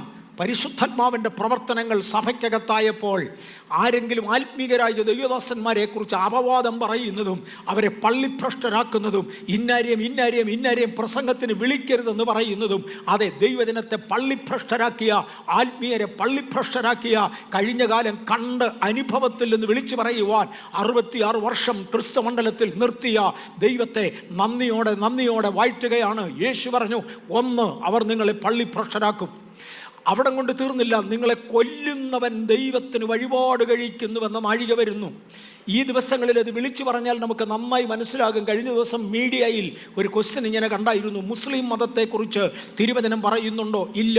എങ്കിലും നിങ്ങളെ കൊല്ലുന്നവൻ ദൈവത്തിന് വഴിപാട് കഴിക്കുന്നു എന്ന് പറയുന്ന കൂട്ടത്തിൽ അങ്ങനെ പലരും വരുമെന്നൊന്ന് ഓർമ്മിപ്പിക്കട്ടെ. പക്ഷേ യഹോവ സാക്ഷികളുടെ കഴിഞ്ഞ കൺവെൻഷനിൽ കഴിഞ്ഞ ദിവസം നടന്ന ആ വലിയ എക്സ്പ്ലോഷൻ നമ്മോട് ഒരു കാര്യം വിളിച്ചു പറയുന്നു, അതെ, ഇവൻ വൈരാഗ്യം വന്നത് ദൈവത്തോടാണ്. നിങ്ങളെ കൊല്ലുന്നവൻ ദൈവത്തിന് വഴിപാട് കഴിക്കുന്നുള്ള നാഴിക വരുന്നു. തുടങ്ങിയത് നമ്മുടെ മീറ്റിങ്ങുകൾക്ക് പാരലൽ മീറ്റിംഗ് വെച്ചും ഇന്നാരെയും മീറ്റിങ്ങിന് വിളിക്കരുതെന്ന് പറഞ്ഞു. ഒക്കെയാ. നിങ്ങൾക്കറിയാമോ, നമ്മുടെ ഈ ചർച്ച് വളരുവാനുള്ള അതിപ്രധാന കാരണങ്ങളിൽ ഒന്ന്, ആരെയൊക്കെ പിശാച് പള്ളിഭ്രഷ്ടരായി പ്രഖ്യാപിച്ചോ അങ്ങനെയുള്ളവരെ വിളിച്ചുകൊണ്ടുവന്ന് പ്രസംഗിപ്പിക്കുക എന്നതായിരുന്നു. കാരണം പൈശാചിക മണ്ഡലത്തിന് ചളുക്കം കൊടുത്തവരെ മാത്രമേ പിശാച് അങ്ങനെ തള്ളാറുള്ളൂ. അങ്ങനെയുള്ളവരെ വിളിച്ചു കൊണ്ടുവന്നാൽ അവിടെ സഭ വളരുവാൻ സാധ്യതയുണ്ട്. എന്നെയും അനേകർ വിളിക്കാനുള്ള കാരണം, ഒരു ദിവസം പോലും ഇല്ലാതെ വിളികളുണ്ട്, ക്ഷണങ്ങളുണ്ട്. അതിൻ്റെ കാരണം ഇതാണ്, പൈശാചിക മണ്ഡലത്തിന് ചളുക്കം വരുത്തിയാൽ പിശാച് നിങ്ങളെ പള്ളിഭ്രഷ്ടരാക്കും. യേശു വിളിച്ചു പറഞ്ഞു, നമ്പർ 1, നിങ്ങൾ പള്ളിഭ്രഷ്ടരാക്കപ്പെടും. 2, നിങ്ങളെ കൊല്ലുന്നവൻ ദൈവത്തിന് വഴിപാട് കഴിക്കുന്നു എന്ന നാഴിക വരും. ഇതിനെ തുടർന്ന് യേശു പറഞ്ഞ ഒരു മതം യോഹന്നാൻ 16-ന്റെ 1 മുതൽ 3 വരെയുള്ള വാക്യങ്ങളിൽ 3-ാമത്തെ വാക്യത്തിൽ, അവർ പിതാവിനെയും എന്നെയും അറിയായിക കൊണ്ടാണ് അങ്ങനെ ചെയ്യുന്നത്. യേശുവിനെ മുൻപിൽ നിർത്തിക്കൊണ്ട് മിണ്ടരുത്, നീ ആരാണെന്ന് പറയുവാൻ ദൈവവചനം ഉരുത്തിരിഞ്ഞ, ദൈവവചനം ശരീരമായി ഉരുത്തിരിഞ്ഞ യേശുവിനെ മുൻപിൽ നിർത്തിക്കൊണ്ട് ഇവൻ വചനവിരോധിയാന്ന് പറയുന്ന ആ ന്യായശാസ്ത്രികളുടെ മുമ്പിൽ നിന്നുകൊണ്ട് മഹാപുരോഹിതന്മാർ യേശുവിനെ പള്ളിഭ്രഷ്ടനാക്കിയ ആ സംഭവത്തെ ഓർമ്മിപ്പിച്ചുകൊണ്ട് യേശു പറയുകയാണ്, അവർ പിതാവിനെയും എന്നെയും അറിയായിക കൊണ്ട് അങ്ങനെ ചെയ്യും. മത്തായി 11:6 എന്നാൽ എങ്കിൽ ഇടറിപ്പോകാത്തവനെല്ലാം ഭാഗ്യവാൻ എന്നുത്തരം പറഞ്ഞു. ഈ പള്ളിഭ്രഷ്ട് കേൾക്കുമ്പോൾ ദൈവത്തെ അനുസരിക്കുന്നവർക്കായി കർത്താവിനെ വാഴ്ത്തുന്നു. എങ്കിൽ ഇടറിപ്പോകാത്തവനൊക്കെയും ഭാഗ്യവാൻ. രണ്ടാം പദത്തിലോട്ട് കയറട്ടെ. നമ്മൾ എന്തിനാ ഇതിനൊക്കെ വാചകം അടിക്കാൻ പോകുന്നത്? മിണ്ടാതെ അവനവൻ്റെ പണി നോക്കി നടന്നാൽ പോരെ. അതെന്നേ യേശു അവരോട് പറയുന്ന വാചകമുണ്ട്. മർക്കോസിൻ്റെ സുവിശേഷം 8:38 വ്യഭിചാരവും പാപവുമുള്ള ഈ തലമുറയിൽ ആരെങ്കിലും എൻ്റെയും എൻ്റെ വചനങ്ങളെയും കുറിച്ച് നാണിച്ചാൽ അവനെക്കുറിച്ച് മനുഷ്യപുത്രൻ തൻ്റെ പിതാവിൻ്റെ തേജസ്സിൽ വിശുദ്ധ ദൂതന്മാരുമായി വരുമ്പോൾ ലജ്ജിക്കും. നാണിച്ചാൽ നാണിക്കുന്നവനും ലജ്ജിപ്പിച്ചാൽ ലജ്ജിക്കുന്നവനുമായ ദൈവം. ഞാനും നിങ്ങളും സ്വർഗോന്നതങ്ങളിലേക്ക് എടുക്കപ്പെടേണ്ട ആ ദിവസങ്ങളിൽ കോടി കോടി വിശുദ്ധന്മാർ ഒരുമിച്ച് വന്ന് ദൈവത്തോട് ചോദിക്കുന്ന ഒരു ചോദ്യമുണ്ട്. വെള്ളവസ്ത്രം ധരിച്ച് കയ്യിൽ കുരുത്തോലകളുമായി ഭൂമിയിൽ നിന്ന് വരുന്നവർ ഇവരാരാണ്? യേശുവാണ് സാക്ഷ്യം പറയേണ്ടത്. എൻ്റെ രക്തത്താൽ വീണ്ടെടുക്കപ്പെട്ടവരാണ്. പക്ഷേ യേശു പറഞ്ഞ ആരെങ്കിലും ഒരുത്തൻ എന്നെയും എൻ്റെ വചനത്തെയും കുറിച്ച് ആ വ്യഭിചാരവും കോട്ടവുമുള്ള തലമുറയിൽ ലജ്ജിച്ചാൽ അവനെക്കുറിച്ച് ദൈവദൂതന്മാരുടെ മുമ്പിൽ ഞാനും ലജ്ജിക്കും. ലജ്ജിക്കാതെ കർത്താവിനെ സാക്ഷിക്കുവാൻ ഈ ദിവസങ്ങളിൽ സ്വർഗത്തിലെ ദൈവം നമുക്ക് കൃപ തരട്ടെ. യേശുവേ, അങ്ങയുടെ കാര്യം മാത്രമാണോ? അല്ലെന്നേ. പൗലോസിനോടൊന്ന് ചോദ്യര്. അദ്ദേഹം പറഞ്ഞു, എനിക്ക് ലജ്ജയില്ല. റോമാലേഖനം 1:16 സുവിശേഷത്തെക്കുറിച്ച് എനിക്ക് ലജ്ജയില്ല. വിശ്വസിക്കുന്ന ഏവനും ആദ്യം യഹൂദനും പിന്നെ യവനും അത് രക്ഷയ്ക്കായി ദൈവശക്തിയാകുന്നുവല്ലോ. മനസ്സിലാകുന്നുണ്ടെന്ന് തോന്നുന്നു. എൻ്റെ 12ാമത്തെ വയസ്സിൽ സ്നാനപ്പെട്ട ശേഷം സ്കൂളിൽ നിന്ന് എന്നെ പുറത്താക്കി. അന്ന് സ്കൂൾ നടക്കുന്ന സമയത്ത് സ്കൂളിൻ്റെ അടുത്തും കൂടെയുള്ള റോഡിൽ കൂടെ വല്ലപ്പോഴും വരെ ആവശ്യത്തിന് എങ്ങോട്ടെങ്കിലും പോയാൽ ക്ലാസ്സിനകത്ത് പഠിച്ചുകൊണ്ടിരിക്കുന്ന വിദ്യാർത്ഥികൾ വരെ അല്ലേലി എന്ന് വിളിക്കുമായിരുന്നു. എന്നെ കാണുമ്പം ഞാനും ഉറക്കെ വിളിക്കും. കാര്യം നീ വീണ്ടും വിളിയടാ, അശുദ്ധൻ്റെ വായിൽ നിന്ന പദം ഒന്നുകൂടെ വരട്ടെന്ന്. എന്നെ ഫോൺ എടുത്ത് ചീത്ത വിളിക്കുന്നവരുണ്ട്. അവരോട് ഞാൻ പറയും, ഇച്ചിരി കഴിഞ്ഞ് ഞാൻ ഒന്നുകൂടെ വരാം, അന്നേരത്ത് വീണ്ടും വിളിക്കണം, ഒരു ചായ വാങ്ങിച്ചു തരാം. ഒരു ചായ തരാം. ചീത്ത വിളിച്ചാൽ ഞാൻ വെറുതെ വിടത്തില്ല. ഒരു ചായ വാങ്ങിച്ചു തരാം. അതിൽ കൂടുതൽ വേണമെങ്കിൽ ഇന്ന് അതിനേക്കാൾ കൂടുതൽ ഞാൻ കൊടുക്കാറുണ്ട്. ഇവിടെ സ്തോത്ര കാഴ്ച എടുത്ത് തെറ്റിപ്പോയി മുഷിഞ്ഞ നാണയങ്ങൾ നമുക്ക് വേണ്ട എന്നൊക്കെ പറഞ്ഞ്, നാണയമല്ല നോട്ട് നമുക്ക് വേണ്ട, നല്ലത് ദൈവത്തിന് കൊടുക്കാൻ പഠിപ്പിക്കുകയാണ് എൻ്റെ ജോലി എന്ന് പറഞ്ഞെടുത്ത് അത് തെറ്റിപ്പോയി എന്നും പറഞ്ഞ് തമ്പപ്പ് കാണിച്ചവരൊക്കെ ഉണ്ട്. പിന്നത്തേതിലെ കൊറോണ വന്ന ക്ഷാമ സമയത്ത് എന്നെ അപ്രോച്ച് ചെയ്തവരോടൊക്കെ ഞാൻ ചോദിച്ചു, നീ പണ്ട് ചീത്ത പറഞ്ഞ കൂട്ടത്തിലാണോ? ആണേ 100 രൂപ തരാം. ചീത്ത പറഞ്ഞില്ലെങ്കിൽ കാശില്ല. അങ്ങനെ എല്ലാവർക്കും കൊടുക്കാൻ ഞങ്ങളുടെ ഇല്ല. ഇന്ത്യയിൽ എത്ര ലക്ഷമുണ്ട്, എത്ര കോടിയുണ്ട്, എല്ലാവർക്കും കൊടുക്കാൻ ഞങ്ങളുടെ ഇല്ല. ചീത്ത വിളിച്ചതാണെങ്കിൽ സത്യം പറ, കാശ് തരാം. പൗലോസിന് പറയാനുള്ളത്, സുവിശേഷത്തെക്കുറിച്ച് എനിക്ക് ലജ്ജയില്ല. കാര്യം അത് ആദ്യം യഹൂദനും പിന്നെ യവനനും രക്ഷയ്ക്കായി ദൈവശക്തിയാകുന്നുവല്ലോ. അവൻ്റെ ബദ്ധനായ എന്നെക്കുറിച്ച് ലജ്ജിക്കരുത്. ഇത് എം.എ. വർഗീസിൻ്റെ ചരിത്രത്തോട് ചേർത്ത് പൗലോസിൻ്റെ വാചകത്തിൽ നിന്ന് കോട്ട് ചെയ്യട്ടെ. അവൻ്റെ ബദ്ധനായ എന്നെക്കുറിച്ച് ലജ്ജിക്കരുത്. ഇന്നരെക്കുറിച്ച് ലോകം അപവാദം പറയുന്നു. ക്രിസ്ത്യാനിയെ കുറ്റം പറയുന്ന മാസികകൾ അപവാദം പറയുന്നു. നമ്മൾ അവനെക്കുറിച്ച് മിണ്ടാതിരിക്കാൻ പറഞ്ഞാൽ പൗലോസിന് പറയാനുള്ളത് അങ്ങനെ അല്ല. അവൻ്റെ സാക്ഷിയായ അവൻ്റെ ബദ്ധനായ എന്നെക്കുറിച്ച് ലജ്ജിക്കരുത്. 2 തീമോഥെയോസ് 1:8 അതുകൊണ്ട് നമ്മുടെ കർത്താവായ യേശുവിൻ്റെ സാക്ഷ്യത്തെയും അവൻ്റെ ബദ്ധനായ എന്നെയും കുറിച്ച് ലജ്ജിക്കാതെ സുവിശേഷത്തിനായി ദൈവശക്തിക്കൊത്തവണ്ണം നീയും എന്നോടുകൂടെ കഷ്ടം സഹിക്കുക. തീമോഥെയോസേ, നീയും കഷ്ടം സഹിക്കണം. കഴിഞ്ഞ നാളുകളിൽ മീഡിയ ട്രോളിംഗ് നെടുകയും കുറുകയും നടന്നപ്പോൾ എം.എ. വർഗീസിനോട് ചേർന്ന് നിന്ന് ലജ്ജ അനുഭവിക്കുവാൻ ബേഥേൽ തയ്യാറായതിനാൽ ഞാൻ ബേഥേലിനെ ഓർത്ത് ദൈവത്തെ സ്തുതിക്കുന്നു. ലോകത്തിൻ്റെ 5 വൻകരകളിലുമുള്ള അനേക ആത്മീക ഭക്തന്മാർ ലജ്ജ അനുഭവിക്കുന്ന ദൈവദാസന്മാരോട് ചേർന്ന് നിന്ന് ലജ്ജ അനുഭവിക്കാൻ തയ്യാറായത് ആത്മലോകത്തെ വളർത്തുവാൻ ദൈവത്തിന് കാരണമായി മാറി. ഈ സമയത്ത് ഈ പ്രശ്നം നടന്നുകൊണ്ടിരിക്കുമ്പോൾ മറക്കരുത്, റാപ്ചർ അല്ലെങ്കിൽ സഭയുടെ പുനരുത്ഥാനം സംഭവിക്കും. കർത്താവൂതൻ ഗംഭീരനാദത്തോടും പ്രധാന ദൂതൻ്റെ ശബ്ദത്തോടും ദൈവത്തിൻ്റെ കാഹളത്തോടും കൂടെ സ്വർഗത്തിൽ നിന്ന് ഇറങ്ങി വരികയും ക്രിസ്തുവിൽ മരിച്ചവർ മുൻപേ ഉയർത്തെഴുന്നേൽക്കുകയും ചെയ്യും. പിന്നെ ജീവനോടെ ശേഷിക്കുന്ന നാം അവനെ എതിരേൽക്കേണ്ടതിന് അവരോടൊപ്പം എടുക്കപ്പെടും. റാപ്ചർ നടക്കുന്നതാണ്. റാപ്ചർ എന്നൊരു പദം പുതിയ നിയമത്തിൽ ഇല്ല എന്ന് പറയുന്നവരുണ്ട്. സത്യം സത്യം സത്യം, റാപ്ചർ എന്നൊരു പദം പുതിയ നിയമത്തിൽ ഇല്ല. അതുകൊണ്ട് കാര്യമില്ലെന്നല്ല. ട്രിനിറ്റി എന്നൊരു പദം പുതിയ നിയമത്തിലില്ല. അതുകൊണ്ട് ആ കാര്യം ഇല്ലെന്നല്ല. അങ്ങനെയാണെങ്കിൽ സാലറി എന്നൊരു പദവും പുതിയ നിയമത്തിലില്ലെന്നറിയാവോ? സാലറി, ശമ്പളം എന്ന വാക്കുണ്ട്. സാലറി എന്ന പദം തിരുവചനത്തിൽ പുതിയ നിയമത്തിലില്ല. മോനെ, അന്നത്തെ ഇംഗ്ലീഷ് അല്ല ഇന്നത്തെ ഇംഗ്ലീഷ്. അത് എഴുതുന്ന കാലത്ത് കുറിച്ചു വെച്ച വാക്കുകളല്ല ഇക്കാലത്തുള്ളത്. അന്ന് ട്രിനിറ്റിയുടെ കാര്യം എഴുതിയിട്ടുണ്ടെങ്കിലും ട്രിനിറ്റി എന്നൊരു വാക്കില്ല. അന്ന് സാലറി ഇല്ല, സാലറി എന്നൊരു വാക്കില്ലാത്തത് കൊണ്ട് അത് കൊടുക്കാത്തതുപോലെ റാപ്ചർ എന്നും ട്രിനിറ്റി എന്നുള്ള വാക്കുകളൊന്നില്ല. They are technical words, they newly came. ഈ പദങ്ങൾ ബൈബിളിൽ ഇല്ല. ഗൗരവമായി കേട്ടോണം. സാലറി ഇല്ല എന്നതിൻ്റെ അർത്ഥം സാലറി വാങ്ങിക്കുന്നില്ലെന്നല്ല. അത് വാങ്ങിച്ചില്ലെങ്കിൽ എങ്ങനെ ജീവിക്കും? അതിന് കുഴപ്പമൊന്നുമില്ല, മറ്റേനെ കുഴപ്പമുള്ളത്. ലൈൻ ബസ് എന്നൊരു പദം ബൈബിളിലില്ല. ട്രെയിൻ എന്നൊരു പദം ബൈബിളിലില്ല. അതൊക്കെ ഉപയോഗിക്കാമെങ്കിൽ എന്തുകൊണ്ട് ടെക്നിക്കൽ വേർഡ് ഉപയോഗിച്ചുകൂടാ? There is going to be a rapture. സഭ ഇവിടെ നിന്ന് എടുക്കപ്പെടുന്ന ഒരു ദിവസമുണ്ട്. ആരായിരിക്കും? അബ്രഹാമും തന്നോട് ചേർന്ന് നിൽക്കുന്ന ഒരു സന്തതിയും സ്വർഗത്തിലേക്ക് എടുക്കപ്പെടും. The Abrahamic group. എന്നിട്ട് ദൈവസഭ വിശുദ്ധ കന്യകയായി അവൾ ഭൂമിയിലേക്ക് ക്രിസ്തുവിനോടൊപ്പം തിരിച്ചു വരും എന്നൊരാശയം മാത്രം ഞാൻ ഈ ചിത്രങ്ങൾ കൊണ്ട് കാണിച്ചിട്ട് മുന്നോട്ട് പോകട്ടെ. സഭ തയ്യാറാകട്ടെ. എന്നാൽ ഭീരുക്കൾ, അവിശ്വാസികൾ, അറയ്ക്കപ്പെട്ടവർ, കൊലപാതകന്മാർ, ദുർനടപ്പുകാർ, ക്ഷുദ്രക്കാർ, ബിംബാരാധികൾ എന്നിവർക്കും ഭോഷ്ക് പറയുന്ന ഏവർക്കുമുള്ള ഓഹരി തീയും ഗന്ധവും കത്തുന്ന പൊയ്കയിലത്രേ. അത് രണ്ടാമത്തെ മരണം. വെളിപ്പാട് പുസ്തകത്തിൽ യേശു രേഖപ്പെടുത്തുന്നതാണിത്. മലാഖിയുടെ പ്രവചനത്തിൽ പഴയ നിയമത്തെ കൺക്ലൂഡ് ചെയ്യുമ്പോൾ മലാഖി ചുട്ടുകരിക്കുന്നതായ ഒരു അഗ്നിയെക്കുറിച്ച് വിളിച്ചു പറഞ്ഞു. പുതിയ നിയമത്തിൽ പ്രധാനമായും ദൈവം തിരഞ്ഞെടുത്ത പത്രോസ് അപ്പോസ്തലൻ സകലരെയും ചുട്ടുകരിക്കുന്ന ദൈവത്തിൻ്റെ വചനത്തെക്കുറിച്ച് പറഞ്ഞു. കർത്താവായി യേശുവിൻ്റെ സ്വന്തം വാ കൊണ്ട് പറയുന്നതാണ്. ഭീരുക്കൾ, അവിശ്വാസികൾ, അറയ്ക്കപ്പെട്ടവർ, കൊലപാതകന്മാർ, ദുർനടപ്പുകാർ, ക്ഷുദ്രക്കാർ, ബിംബാരാധികൾ എന്നിവർക്കും ഭോഷ്ക് പറയുന്ന ഏവർക്കുമുള്ള ഓഹരി തീയും ഗന്ധവും കത്തുന്ന പൊയ്കയാണ്. അത് കർത്താവ് കരുതി വെച്ചിട്ടുണ്ട്. ഭൂമിയുടെ മേൽ കർത്താവ് തീയിടും. സഭ തയ്യാറാകട്ടെ. നിങ്ങളുടെ അജ്ഞാതകാലത്ത്, എൻ്റെ ദൈവമേ, ഞാൻ എങ്ങനെ നിർത്തും?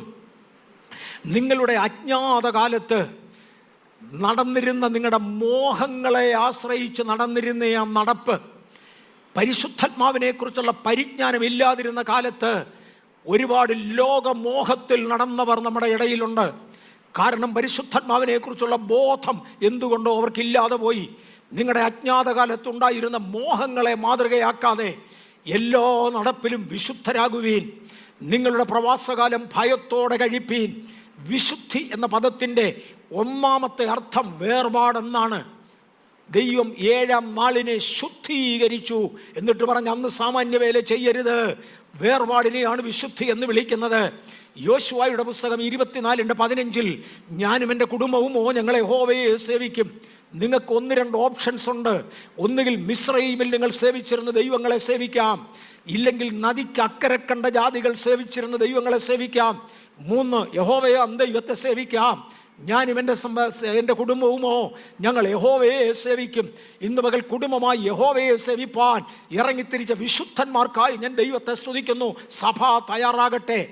അധർമ്മമൂർത്തിയെക്കുറിച്ച് 2 തെസ്സലോനിക്കർ 2-ാം അധ്യായത്തിൽ കാണുവാൻ കഴിയുന്നു. അധർമ്മമൂർത്തിയായി വെളിപ്പെടുവാനുള്ള ഒരുവളുടെ ഒരു രൂപം, പെരുവെള്ളത്തിൻ്റെ മേലിരിക്കുന്ന സ്ത്രീയെന്നും ധൂമ്രവസ്ത്രം ധരിച്ച സ്ത്രീയെന്നും ലോകത്തിൻ്റെ മത്ത് പിടിപ്പിക്കുന്ന ലഹരിക്ക് വിധേയമായ സ്ത്രീയെന്നും ഒക്കെ അവളെക്കുറിച്ച് എതിർ ക്രിസ്തുവിനോടുള്ള ബന്ധത്തിൽ ചിത്രീകരിക്കുന്ന ഒരു ചിത്രമാണ് ഞാൻ ഈ വലത്തെ ടോപ്പ് കോർണറിൽ കൊടുത്തിരിക്കുന്നത്. ആരും ഏതു വിധേനയും നിങ്ങളെ ചതിക്കരുത്. ആദ്യമേ വിശ്വാസത്യാഗം സംഭവിക്കുകയും നാശയോഗ്യനും അധർമ്മമൂർത്തിയുമായവൻ വെളിപ്പെടുകയും വേണം. നാശയോഗ്യനും അധർമ്മമൂർത്തിയുമായവൻ വെളിപ്പെട്ടു വരണമെങ്കിൽ സഭയ്ക്കകത്ത് ഈ മാതൃകാദോഷം നടന്നേ മതിയാകൂ. അവനെ കൊണ്ടുവരേണ്ടതിന് വേണ്ടി ഈ മാതൃകാദോഷം സഭയ്ക്കകത്തേക്ക് പിശാചിടും. അവൻ ദൈവാലയത്തിൽ ഇരുന്നു കൊണ്ട് ദൈവമെന്ന് നടിച്ച്, മനസ്സിലായോ? ഇവൻ ലോകത്തിൽ നരകത്തിൽ കിടക്കുമെന്നല്ല, അവൻ ദേവാലയത്തിൽ വന്നു കയറും. അവൻ സഭാരാധനകളിൽ വന്നു കയറും. അവൻ വിശുദ്ധ ശുശ്രൂഷകളിൽ വന്നു കയറും. അവൻ നമ്മുടെ പ്രധാനപ്പെട്ട മീറ്റിങ്ങുകളിൽ, ഉപവാസ പ്രാർത്ഥനയിലൊക്കെ വന്നു കയറും. അവൻ ദേവാലയത്തിൽ വന്ന് ഇരുന്നു കൊണ്ട് ദൈവമെന്ന് നടിച്ച് ദൈവകൽപ്പനകൾ പുറകോട്ട് മാറ്റിയിട്ട് ദൈവകൽപ്പനയെന്ന് നടിച്ച് ദൈവമെന്നോ പൂജാവിഷയമെന്നോ അല്ലെങ്കിൽ വർഷിപ്പ് ഓഫ് ഗോഡ്, ദൈവിക ആരാധനയിൽ തന്നെത്താൻ ഉയർത്തുന്ന സകലത്തിനും എതിരാളിയായവനാണ് ഈ വരുന്നത് എന്ന് നിങ്ങൾ മറക്കരുത്. അധർമ്മമൂർത്തിയുടെ രണ്ടാമത്തെ ഭാഗത്ത് അധർമ്മമൂർത്തിയുടെ പ്രത്യക്ഷത നശിച്ചു പോകുന്നവർക്ക് സാത്താൻ്റെ വ്യാപാര ശക്തിക്കൊത്തവണ്ണം വ്യാജമായ സകല ശക്തിയോടും അടയാളങ്ങളോടും അത്ഭുതങ്ങളോടും അനീതിയുടെ സകല വഞ്ചനയോടുമായിരിക്കും. അത്ഭുതങ്ങൾ കണ്ടതുകൊണ്ട് മാത്രം, വീര്യപ്രവർത്തികൾ കണ്ടതുകൊണ്ട് മാത്രം ദൈവസഭ ഒരുവനെ ക്രിസ്ത്യാനിയെന്ന് അംഗീകരിക്കുകയില്ല. അവൻ്റെ ജീവിതവും പ്രമാണവും വിശുദ്ധമായിരിക്കണം. പക്ഷേ അത്ഭുതങ്ങൾ നിർബന്ധമാണ്, അടയാളങ്ങൾ നിർബന്ധമാണ്. അതുമായിട്ടാണ് യേശു ആരംഭിച്ചത്. അതോടുകൂടെ യേശുവിന് ഉണ്ടായിരുന്ന ഉപദേശ സത്യങ്ങളും കൂടെ വേണം അത് നിലനിർത്തുവാൻ. കർത്താവ് നമുക്ക് സഹായിക്കട്ടെ. ആത്മാവിൻ്റെ വിശുദ്ധീകരണത്തെക്കുറിച്ച് 2 തെസ്സലോനിക്കർ 2:13 പറയുന്നു. ഇടത്തുവശത്ത് എതിർ ക്രിസ്തുവിനെ കുറിച്ച് ചിത്രകാരന്മാർ കാണിച്ചിരിക്കുന്ന എനിക്ക് കണ്ടതിൽ ഏറ്റവും യോഗ്യമെന്ന് തോന്നുന്ന മുമ്പേ കാണിച്ച പടം ഞാൻ കാണിച്ചു. വലത്തുവശത്ത് ഇസബേലിനെ കുറിക്കുന്ന ഏറ്റവും നല്ലതെന്ന് എനിക്ക് തോന്നിയ ഒരു ചിത്രം ഞാൻ എടുത്തിട്ടു. ആത്മാവിൻ്റെ വിശുദ്ധീകരണം 2 തെസ്സലോനിയർ 2:13 പറയുകയാണ്, ഞങ്ങളോ കർത്താവിന് പ്രിയരായ സഹോദരന്മാരെ, ദൈവം നിങ്ങളെ ആദ്യം മുതൽ ആത്മാവിൻ്റെ വിശുദ്ധീകരണത്തിലും സത്യത്തിൻ്റെ വിശ്വാസത്തിലും രക്ഷയ്ക്കായി തിരഞ്ഞെടുത്തത് കൊണ്ട് നിങ്ങൾ നിമിത്തം ദൈവത്തെ എപ്പോഴും സ്തുതിപ്പാൻ കടംപെട്ടിരിക്കുന്നു. ലെഫ്റ്റ് ബോട്ടം കോർണറിൽ ഞാൻ ക്രിസ്തുവിൻ്റെ മണവാട്ടിയാം സഭയ്ക്ക് വേണ്ടി പതിവായി ഇവിടെ ഉപയോഗിക്കുന്ന എനിക്ക് ഏറ്റവും ഇഷ്ടപ്പെട്ട ഒരു പിക്ചർ ഇട്ടിട്ടുണ്ട്. എൻ്റെ പിക്ചറല്ലെന്ന് കാണുന്നവർക്കെല്ലാം അറിയാം, എൻ്റെ ഭാര്യയുടെ അല്ല, നിങ്ങളിൽ ആരുടെയും അല്ല. പക്ഷെ ദൈവസഭയുടെ ഒരു ഭാവി രൂപത്തെക്കുറിച്ച് വരയ്ക്കാൻ അറിയാവുന്ന കലാകാരനെ ദൈവം പ്രേരിപ്പിച്ചത് കൊണ്ടായിരിക്കാം അദ്ദേഹം ഇട്ടിരിക്കുന്നൊരു ചിത്രമാണ്. ഈ രൂപത്തിലേക്കാണ് മുകളിൽ കണ്ട 2 രൂപങ്ങളിൽ നിന്ന് നിങ്ങളെ കൊണ്ടുവരുവാൻ ദൈവത്തിന് പ്രസാദം. മറക്കരുത്, മുകളിൽ ഇടത്തും വലത്തും കണ്ട രൂപങ്ങളിൽ നിന്ന് വ്യത്യസ്തമായി ദൈവത്തിൻ്റെ സഭയെ ദൈവത്തിന് വേണ്ടി നിഷ്കളങ്കയായി, ഞാൻ പറഞ്ഞു വെള്ളിയാഴ്ച പകൽ ഉറങ്ങിക്കിടക്കുമ്പോൾ എഴുന്നേറ്റ് പ്രിപ്പയർ ചെയ്യാൻ പറഞ്ഞ പരിശുദ്ധാത്മാവ് പറഞ്ഞതിനാൽ ഞാൻ ഇന്ന് 3 ലോകമായുദ്ധം തള്ളി മാറ്റിയേച്ച് ഈ ഭാഗത്തൂടെ കയറുകയാണ്. ഒരു ശുദ്ധീകരണത്തിന് വേണ്ടി ദൈവസഭ തയ്യാറാകട്ടെ. അതിക്രമങ്ങളാലും പാപങ്ങളാലും മരിച്ചിരുന്ന നിങ്ങളെയും അവൻ ഉയർപ്പിച്ചു. എഫേസ്യർ 2:1-2 വാക്യങ്ങളിൽ അവയിൽ നിങ്ങൾ മുമ്പേ ഈ ലോകത്തിൻ്റെ കാലഗതിയെയും, ഇപ്പോഴത്തെ ഫാഷൻ ഇങ്ങനെ, ഈ ലോകത്തിൻ്റെ കാലഗതിയെയും, പണ്ട് നമ്മുടെ അപ്പൂപ്പന്മാർ അങ്ങനെയൊക്കെ ചെയ്തത് കണ്ട് ഇപ്പം മാറ്റാനൊക്കത്തില്ല. മോനെ, അന്നത്തെ അപ്പൂപ്പനെ ന്യായം വിധിക്കുന്ന അതേ ബൈബിൾ വെച്ചാടാ ഇന്നത്തെ പിള്ളേരെ ന്യായം വിധിക്കുന്നേ, മറക്കല്ലേ. എം.എ. വർഗീസും ഞാനും 2 തലമുറയാണെന്ന് പറയുന്ന പ്രിയപ്പെട്ടവരെ, എം.എ. വർഗീസിൻ്റെ തലമുറയും നിങ്ങളുടെ തലമുറയും തമ്മിൽ 50 കൊല്ലത്തിൻ്റെ വ്യത്യാസമേ ഉള്ളൂ. ഞാൻ പറയുന്നത് 50,000 വർഷത്തിന് മുമ്പുള്ള അല്ലെങ്കിൽ നിത്യനായ ദൈവത്തിൻ്റെ പ്രമാണമാണ് പറയുന്നത്. ഇത് ഈയിടെയെങ്ങും തുടങ്ങിയതല്ല. അവയിൽ നിങ്ങൾ മുമ്പേ ഈ ലോകത്തിൻ്റെ കാലഗതിയെയും ആകാശത്തിൻ്റെ അധികാരത്തിന് അനുസരണക്കേടിൻ്റെ മക്കളിൽ ഇപ്പോൾ വ്യാപരിക്കുന്ന ആത്മാവിനും അധിപതിയായവനെയും അനുസരിച്ച് നടന്നു. തീമോത്തിയോസേ 1 തീമോത്തിയോസ് 4:16 നിന്നെ തന്നെയും നിന്റെ ഉപദേശത്തെയും സൂക്ഷിച്ചു കൊള്ളുക, ഇതിൽ ഉറച്ചു നിൽക്ക. അങ്ങനെ ചെയ്താൽ നീ നിന്നെയും നിന്റെ പ്രസംഗം കേൾക്കുന്നവരെയും രക്ഷിക്കും. നീ ഇത് പറഞ്ഞുകൊണ്ട് ഉപദേശത്തിൽ ഉറച്ചു നിൽക്കുന്നില്ലെങ്കിൽ നീ തന്നെ നരകത്തിൽ പോകും. നിന്റെ ഉപദേശം കേൾക്കുന്നവരും അങ്ങനെയായിരിക്കും. ബിലിയാമിൻ്റെ ഉപദേശത്തെക്കുറിച്ച് തിരുവചനത്തിൽ യേശു എടുത്തു പറയുന്ന പദം നോക്കാം. യേശുവിൻ്റെ വാഗുണ്ട്. വെളിപ്പാട് പുസ്തകം 2-ാം അധ്യായത്തിൻ്റെ 14-15 ഇസ്രായേൽ മക്കൾ വിഗ്രഹാർപ്പിതം തിന്നേണ്ടതിനും ദുർനടപ്പാചരിക്കേണ്ടതിനും അവരുടെ മുമ്പിൽ ഇടർച്ച വെൽക്കുവാൻ ബാലാക്കിന് ഉപദേശിച്ചു കൊടുത്ത ബിലിയാമിൻ്റെ ഉപദേശം പിടിക്കുന്നവരവിടെ നിനക്കുണ്ട്. ഈ ജനത്തെ ഇങ്ങനെ തോൽപ്പിക്കാൻ ഒക്കത്തില്ല. കാര്യം അവർ തനിച്ചു പാർക്കുന്ന ഒരു ജനമാണ്. ജാതികളുടെ കൂട്ടത്തിൽ എണ്ണപ്പെടുന്നവരല്ല. അവരെ കണ്ട തിരിച്ചറിയാം, സംസാരിച്ചാൽ തിരിച്ചറിയാം. അതുകൊണ്ട് ജനത്തെ നശിപ്പിക്കണമെങ്കിൽ ഇവരെ ജാതികളെ പോലെ ആക്കി തീർക്കണമെന്ന് പറഞ്ഞ് ജാതീയ മര്യാദകളിലേക്ക് ജനത്തെ വലിച്ചു തിരയ്ക്കുവാൻ ബിലയാമിന് ആലോചന പറഞ്ഞു കൊടുത്ത, ബാലാക്കിന് ആലോചന പറഞ്ഞു കൊടുത്ത ബിലയാക്കിൻ്റെ ഉപദേശം പിടിക്കുന്നവർ അവിടെ നിനക്കുണ്ട്. ദൈവസഭ അതിൽ നിന്ന് വേർതിരിയട്ടെ. അടുത്തത് ഇസബേൽ. ഇതേ ഇസബേലിനെ ഞാൻ മുമ്പേ ഞാൻ എടുത്തു കാണിച്ചത്. എങ്കിലും തൻ പ്രവാചകി എന്ന് പറഞ്ഞ് ദുർനടപ്പാചരിപ്പാനും വിഗ്രഹാർപ്പിതം തിന്മാനും എൻ്റെ ദാസന്മാരെ ഉപദേശിക്കുകയും തെറ്റിച്ചു കളയുകയും ചെയ്യുന്ന ഇസബേൽ എന്ന സ്ത്രീയെ നീ അനുവദിക്കുന്ന ഒരു കുറ്റം നിന്നെക്കുറിച്ച് പറവാനുണ്ട്. ഇസബേൽ പറഞ്ഞ പ്രവാചകിയ അല്ല കേട്ടോ, ഇവൾ പ്രവാചകിയല്ല, പ്രവാചകിയായി വേഷം കെട്ടുകയാ.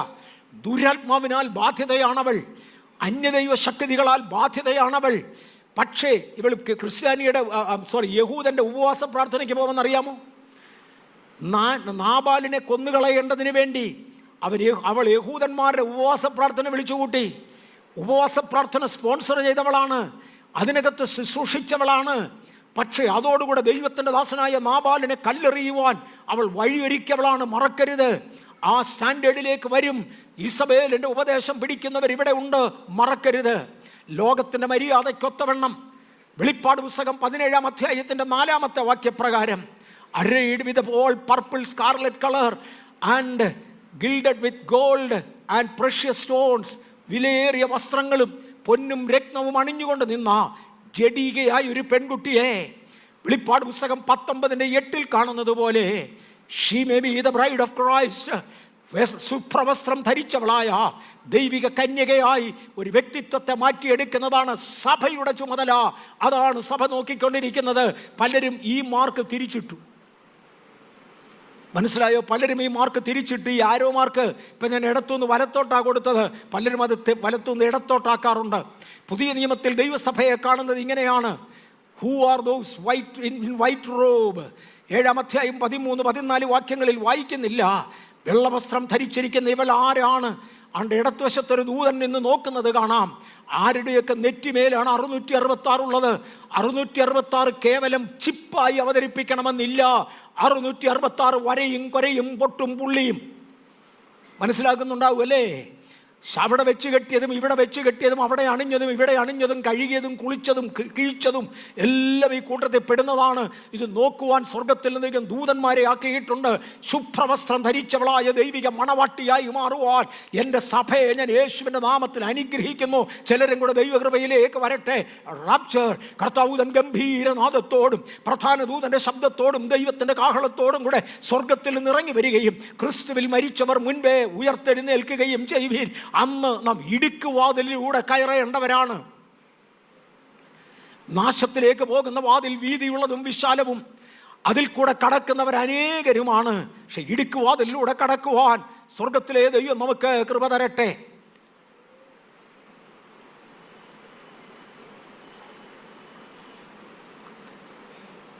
അതോട് ചേർന്ന് സ്വർഗത്തിലേക്ക് എടുക്കപ്പെട്ടവർ കുഞ്ഞാടിൻ്റെ കല്യാണ സദ്യക്ക് ഇരിക്കും എന്ന് മറക്കരുത്. കുഞ്ഞാടിൻ്റെ കല്യാണ സദ്യക്ക് ഇരിക്കുമെന്ന് മറക്കരുത്. അവിടെയും കല്യാണ വസ്ത്രം ഇല്ലാത്തവരായി വരാതിരിക്കുവാൻ ദൈവകരങ്ങളിൽ നമുക്ക് ഏൽപ്പിക്കാം. വിശുദ്ധന്മാരില്ലാത്ത ലോകത്തിൽ എന്ത് സംഭവിക്കും? ഞാൻ അവിടോട്ട് ഇപ്പോൾ പോകുന്നില്ല. എൻ്റെ തേർഡ് വാളിൽ കണ്ടിന്യൂറ്റി എനിക്ക് അവിടെ പോകാൻ നോക്കത്തില്ല. എന്നാൽ വിശുദ്ധന്മാരില്ലാത്ത ലോകത്തിൽ കഴിഞ്ഞ ആഴ്ച നമ്മൾ ചിന്തിച്ചു, മുള്ളുകളുടെ ഇടയിലെ താമരയാണ് ദൈവസഭ. ഈ താമര ഇവിടെ നിന്ന് മാറിയാൽ, ആ റാപ്ചർ കഴിഞ്ഞാൽ മുള്ളുകൾ തന്നെ ഇവിടെ ശേഷിക്കും. നമ്മൾ ലോകത്തിൻ്റെ ഉപ്പാണ്. ഇതിവിടെ നിന്ന് മാറ്റപ്പെട്ടാൽ ഉപ്പില്ലാത്ത ലോകം അവശേഷിക്കും. കാരമില്ലാത്ത ഉപ്പ് നമ്മുടെ ഇടയിൽ പലരുമുണ്ട്. അതിനെ ചവിട്ടിക്കളയാനായി ഏൽപ്പിക്കും. വെളിച്ചമങ്ങ് പോയി കഴിഞ്ഞാൽ നാം ലോകത്തിൻ്റെ വെളിച്ചമാണ്. വെളിച്ചമങ്ങ് പോയി കഴിഞ്ഞാൽ ഇരുൾ തന്നെ വ്യാപരിക്കും. വിശുദ്ധന്മാരില്ലാത്തൊരു ലോകം. World war 3. ഞാൻ വേൾഡ് വാർ 3-യിൽ തൽക്കാലം നിൽക്കുന്നില്ല. അതിവേഗത്തിലൊരു പോക്ക് പോകുകയാണ്. ആ ലോകത്തിൽ ഇവിടെ ഒരുപാട് കാര്യങ്ങൾ സംഭവിക്കും. ഇപ്പം ഞാൻ അവിടെ എങ്ങും നിൽക്കുന്നില്ല. കർത്താവ് എന്തെങ്കിലും അനുവദിച്ചാൽ അന്നൊരു ദിവസം ഞാൻ അവിടെ മടങ്ങി വന്നോളാം. നിമ്രോദിൻ്റെ ഭരണകാലത്തേക്ക് വീണ്ടും ഒന്ന് വരികയാ. ലോകരാഷ്ട്രങ്ങൾ, നിമ്രോദിൻ്റെ മക്കൾ, നിമ്രോദിനുള്ളവർ ഒരുമിച്ച് കൂടേണ്ടതിന് രാജാക്കന്മാർ ഒരുമിക്കണമെന്ന് ദൈവവചനത്തിൻ്റെ പ്രമാണമാണ്. UNO ആയതിനു വേണ്ടി കൊണ്ടുവന്നു. വെളിപ്പാട് പുസ്തകം 13-ാം അധ്യായത്തിൻ്റെ 7-ാമത്തെ വാക്യത്തിൽ വിശുദ്ധന്മാരോട് യുദ്ധം ചെയ്തവരെ ജയിപ്പാനും അതിന് അധികാരം ലഭിച്ചു. സകല ഗോത്രത്തിന്മേലും വംശത്തിന്മേലും ഭാഷമേലും ജാതിമേലും അധികാരം ലഭിച്ചു. ഒരു ഗ്ലോബൽ യൂണിറ്റി ഇന്ന് ലെവലിൽ വരുന്നത് നിങ്ങൾ കാണുകയാണ്. എ ഗ്ലോബൽ അലിയൻസ് ഇന്ന് ലെവലിൽ വരുന്നത് നിങ്ങൾ കാണുകയാണ്. ഒടുവിൽ ഇത് ലോകത്തിലെ ഒരു ഗവർണൻസായി മാറും, അല്ലെങ്കിൽ ഒരു ഭരണമായി മാറും. ലോക ആധിപത്യം പിശാചിൻ്റെ കയ്യിൽ ദൈവം ഏൽപ്പിക്കും. അത് ജാതികളെ ഒരുമിച്ച് ചേർത്ത് ആ അവകാശം അതിന് കൊടുക്കും. വെളിപ്പാട് പുസ്തകം 13-ാം അധ്യായത്തിൻ്റെ 15-ാമത്തെ വാക്യത്തിൽ ഈ പ്രതിമയെ കൊണ്ട് സംസാരിപ്പിക്കുവാൻ, മൃഗത്തിൻ്റെ പ്രതിമയെ നമസ്കരിപ്പാൻ, മൃഗത്തിന് ആത്മാവിനെ കൊടുക്കുവാൻ, പ്രതിമയ്ക്ക് ആത്മാവിനെ കൊടുക്കുവാൻ നമ്മൾ AI ഒക്കെ തുടർന്ന് ചിന്തിച്ചതായിരുന്നു. AI-യും 666 ചിപ്പും അതിനോട് ചേർന്ന് ഒരു ഡിജിറ്റൽ കറൻസിയും ക്രിപ്റ്റോ കറൻസി എന്നൊക്കെ ഇതിനെ വിളിച്ചു വന്നു. നമ്മൾ കണ്ടതാണ്. ഇതെല്ലാം കൂടെ ഒരുമിച്ച് കൊണ്ടുവരികയാണ്. ഈ സമയത്താണ് ജനം വിശ്വാസത്തിൽ നിന്ന് വീണു പോകുന്നത്. ആരും ഏതു വിധേനയും നിങ്ങളെ ചതിക്കരുത്. ആദ്യമേ വിശ്വാസത്യാഗം സംഭവിക്കുകയും നാശയോഗ്യനും അധർമ്മമൂർത്തിയുമായവൻ വെളിപ്പെട്ടു വരികയും വേണം. അവൻ ദൈവാലയത്തിൽ ഇരുന്നു കൊണ്ട് ദൈവമെന്ന് നടിച്ച ദൈവമെന്നോ പൂജാ വിഷയമെന്നോ പേരുള്ള സകലത്തിൻ്റെ മീതെ തന്നെത്താൻ ഉയർത്തുന്ന എതിരാളിയായിരിക്കും. അതെ, ഒരു ഗ്ലോബൽ റിബലിയൻ ദൈവത്തിനെതിരെ രൂപീകരിക്കപ്പെടുകയാണ്. ഗ്ലോബൽ റിബലിയൻ ദൈവത്തിനെതിരെ രൂപീകരിക്കപ്പെടുകയാണ്. ഇന്നേക്ക് 75 വർഷം പുറകോട്ടെണ്ണിയാൽ 75 വർഷം പുറകോട്ടെണ്ണിയാൽ 1000 വർഷങ്ങൾ കഴിഞ്ഞു. തലമൂടാതെ ക്രിസ്തീയ ദേവാലയത്തിൽ വന്ന് പ്രാർത്ഥിക്കുന്ന സ്ത്രീകൾ ഇല്ലായിരുന്നു. ദൈവവചനം വിശ്വസിക്കുന്നവരുടെ എണ്ണം ഇന്നത്തേതിൻ്റെ എത്രയോ ഇരട്ടിയായിരുന്നു. വെറും 75 വർഷം മുമ്പേ ഒരു ഗ്ലോബൽ റിബലിയൻ ലോകത്തിൽ നടന്നുകൊണ്ടിരിക്കുകയാണ്.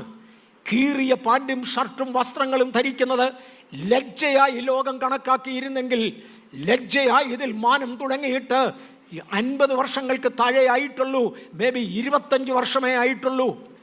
ശരീരം മറച്ചു വസ്ത്രം ധരിക്കണമെന്നുള്ള ദൈവിക പ്രമാണത്തോട് എതിർത്ത് നിൽപ്പാൻ, ശരീരം മറയ്ക്കുവാൻ പിശാച് അനുവാദം കൊടുക്കാതിരുന്ന ഒരു കാലമുണ്ടായിരുന്നു. അത് കഴിഞ്ഞു. ഗവൺമെൻറ്റുകൾ അത് അനുവദിച്ചപ്പോഴും പിശാച് സമ്മതിക്കുന്നില്ല. അർത്ഥവസ്ത്രധാരികളായി നഗ്നരായി നടക്കുന്ന ഒരു വിഭാഗത്തെ കാണാം. A global rebellion against God.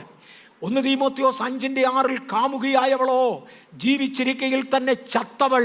ഒരു ഗ്ലോബൽ റിബലിയൻ നടന്നുകൊണ്ടിരിക്കുകയാണ്. അവിടെയും ഇവിടെയും വേണ്ടാത്ത ബന്ധങ്ങൾ.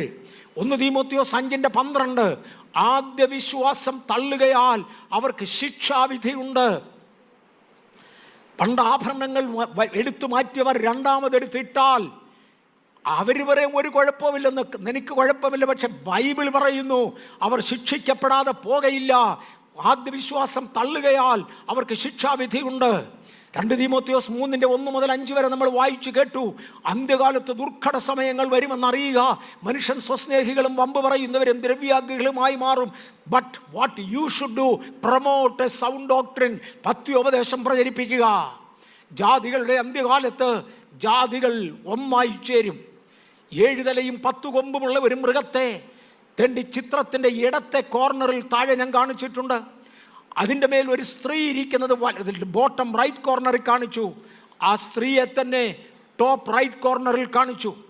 ഇവർക്ക് ശക്തി പകരേണ്ടതിന് വേണ്ടി സ്വർഗത്തിൽ 7 തലയും 10 കൊമ്പുമുള്ള ഒരു സർപ്പമുണ്ട് എന്ന് കാണാം. എല്ലാത്തിൻ്റെയും നിറം ചുവപ്പാണ്. ജാതികളുടെ അന്ത്യകാലത്ത് അവർ ഒന്നായി ചേർന്ന് ആൻറ്റിക്രൈസ്റ്റ് ദ ട്രയൂൺ നേച്ചറിൽ വെളിപ്പെടേണ്ടതിന് ലക്ഷണങ്ങൾ ഒത്തുവരുന്ന കാലത്താണ് ഞാൻ നിങ്ങളും നിൽക്കുന്നത്. ആകയാൽ ഉണർന്നും ഭയപ്പെട്ടും ദൈവത്തെ സേവിപ്പാൻ ഒരുങ്ങുക. യേശു എപ്പോൾ വരുമെന്നറിയത്തില്ല. ഇത് തൊടാതെ എനിക്ക് പോകാൻ ഒക്കത്തില്ല. ദ വൈറ്റ് ത്രോൺ, അന്തിമ ന്യായവിധി. അന്ന് ഇവിടെ നിൽക്കാം. മരിച്ചവരാപാലവൃദ്ധം സിംഹാസനത്തിന് മുമ്പിൽ നിൽക്കുന്നത് ഞാൻ കണ്ടു. പുസ്തകങ്ങൾ തുറന്നു. ജീവന്റെ പുസ്തകമെന്ന മറ്റൊരു പുസ്തകവും തുറന്നു. പുസ്തകങ്ങളിൽ എഴുതിയിരിക്കുന്നതിനൊത്തവണ്ണം മരിച്ചവർക്ക് അവരുടെ പ്രവൃത്തികൾക്ക് അടുത്ത ന്യായവിധി ഉണ്ടായി. White throne, the great white throne judgement. Number 1, it is a great throne. ഒരു ഗ്രേറ്റ് കമാൻഡ്മെന്റ് യേശു കൊടുത്തേച്ചു പോയെങ്കിൽ മറക്കരുത്, കമാൻഡിനപ്പുറത്ത് ഒരു ഗ്രേറ്റ് ത്രോണും ഉണ്ടായിരിക്കും. It's a white throne. അതിൻ്റെ അർത്ഥം എല്ലാറ്റിനും മേലായ വിശുദ്ധി സൂക്ഷിക്കുന്ന ഒരു സിംഹാസനമായിരിക്കും. അതിൻ്റെ മുമ്പിൽ ഒരു ന്യായവിധി നടക്കുന്നുണ്ട്. വെളിപ്പാട് പുസ്തകം 20:12 പുസ്തകങ്ങൾ തുറന്നു. ദൈവത്തിൻ്റെ പുസ്തകങ്ങൾ ഏതൊക്കെയെന്ന് ഒന്ന് ഓടിച്ച് ചിന്തിക്കാൻ പോകുകയാണ്. പുസ്തകങ്ങൾ തുറന്നു. ജീവന്റെ പുസ്തകമെന്ന മറ്റൊരു പുസ്തകവും തുറന്നു. ജീവന്റെ പുസ്തകത്തിൽ പേരില്ലാത്ത ഏവനെയും തീപ്പൊയ്കയിൽ തള്ളിയിടും. ജീവന്റെ പുസ്തകത്തിൽ പേരുള്ളവനെ ഇതര പുസ്തകങ്ങളിൽ എഴുതിയിരിക്കുന്നതിനൊത്തവണ്ണം ന്യായം വിധിക്കും. അനേക പുസ്തകങ്ങളെന്ന് ദൈവസന്നിധിയിൽ ഹാജരാക്കപ്പെടും. എബ്രായ ലേഖന ഹബക്കുക്കിൻ്റെ പ്രവചനം 2-ാം അധ്യായത്തിൻ്റെ 11-ാമത്തെ വാക്യത്തിൽ ചുവരിലുകളിലുള്ള കല്ലുകൾ എഴുന്നേറ്റ് സാക്ഷി പറയാൻ വരും. ദൈവത്തിൻ്റെ പുസ്തകം എന്ന് പറയുന്നതിൽ ഒരു ഘടകമാണ് ചുവരിൻ്റെ കല്ലുകൾ. ബെഡ്റൂമിനകത്ത് നീ എന്ത് കാണിച്ചു മോനെ, അടച്ചിട്ട് രഹസ്യമാക്കിയ നിൻ്റെ ഓഫീസിനകത്ത് എന്ത് ചെയ്തു എന്ന് കാണേണ്ടതിന് ചുവരിൻ്റെ കല്ലുകൾ, ഭിത്തിയുടെ കല്ലുകൾ എഴുന്നേറ്റ് സാക്ഷ്യം പറയാനായി വരും. അവ എഴുന്നേറ്റ് നിലവിളിക്കും. വിശുദ്ധനെന്ന് നടിക്കുന്നവൻ അയ്യോ അവൻ അങ്ങനെ അല്ലെന്ന് അലറിപ്പറയുവാൻ വിളിക്കുകയും മരപ്പണിയിൽ നിന്ന് തുലാം ഉത്തരം പറയുകയും ചെയ്യും. മുകളിൽ ഉണ്ടാക്കി വച്ചിരിക്കുന്ന ഉത്തരങ്ങളും ശീലാന്തികളും ഉണ്ടല്ലോ, അവ ദൈവിക ന്യായവിധിയിൽ മറുപടി പറയുവാൻ എഴുന്നേറ്റ് വരും. പുസ്തകങ്ങൾ തുറക്കും. 50-ാം സങ്കീർത്തനത്തിൻ്റെ 3 മുതൽ 6 വരെയുള്ള വാക്യങ്ങൾ വായിച്ചാൽ ദഹിപ്പിക്കുന്ന തീയ് അന്ന് സാക്ഷി പറയാൻ വരും. ആരും കാണാതെ ചുട്ടുകളഞ്ഞ ഡോക്യുമെന്റ്സ്, ഇങ്ങനെ ഒരു സംഭവം നടന്നിട്ടില്ല, ചുട്ടുകളഞ്ഞു. തീ എഴുന്നേറ്റ് വരും സാക്ഷി പറയുവാൻ.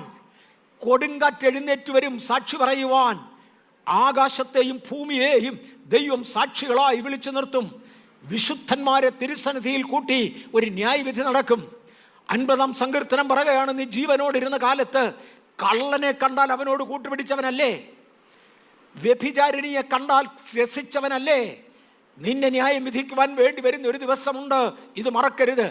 പ്രധാന ന്യായവിധിയിൽ 1 യോഹന്നാൻ 5-ാം അധ്യായത്തിനകത്ത് 1 യോഹന്നാൻ 5-ാം അധ്യായത്തിൻ്റെ 7-ാമത്തെ വാക്യത്തിൽ മലയാളത്തിൽ ഇല്ലാത്തൊരു പദമുണ്ട്. ഇംഗ്ലീഷിലെ കിങ് ജെയിംസ് വെർഷനിൽ മാത്രം കാണുന്ന ഒന്നാണത്. There are 3 that bear record in heaven. സ്വർഗത്തിൽ രേഖകൾ സൂക്ഷിക്കുന്നവരായ 3 പേരുണ്ട്.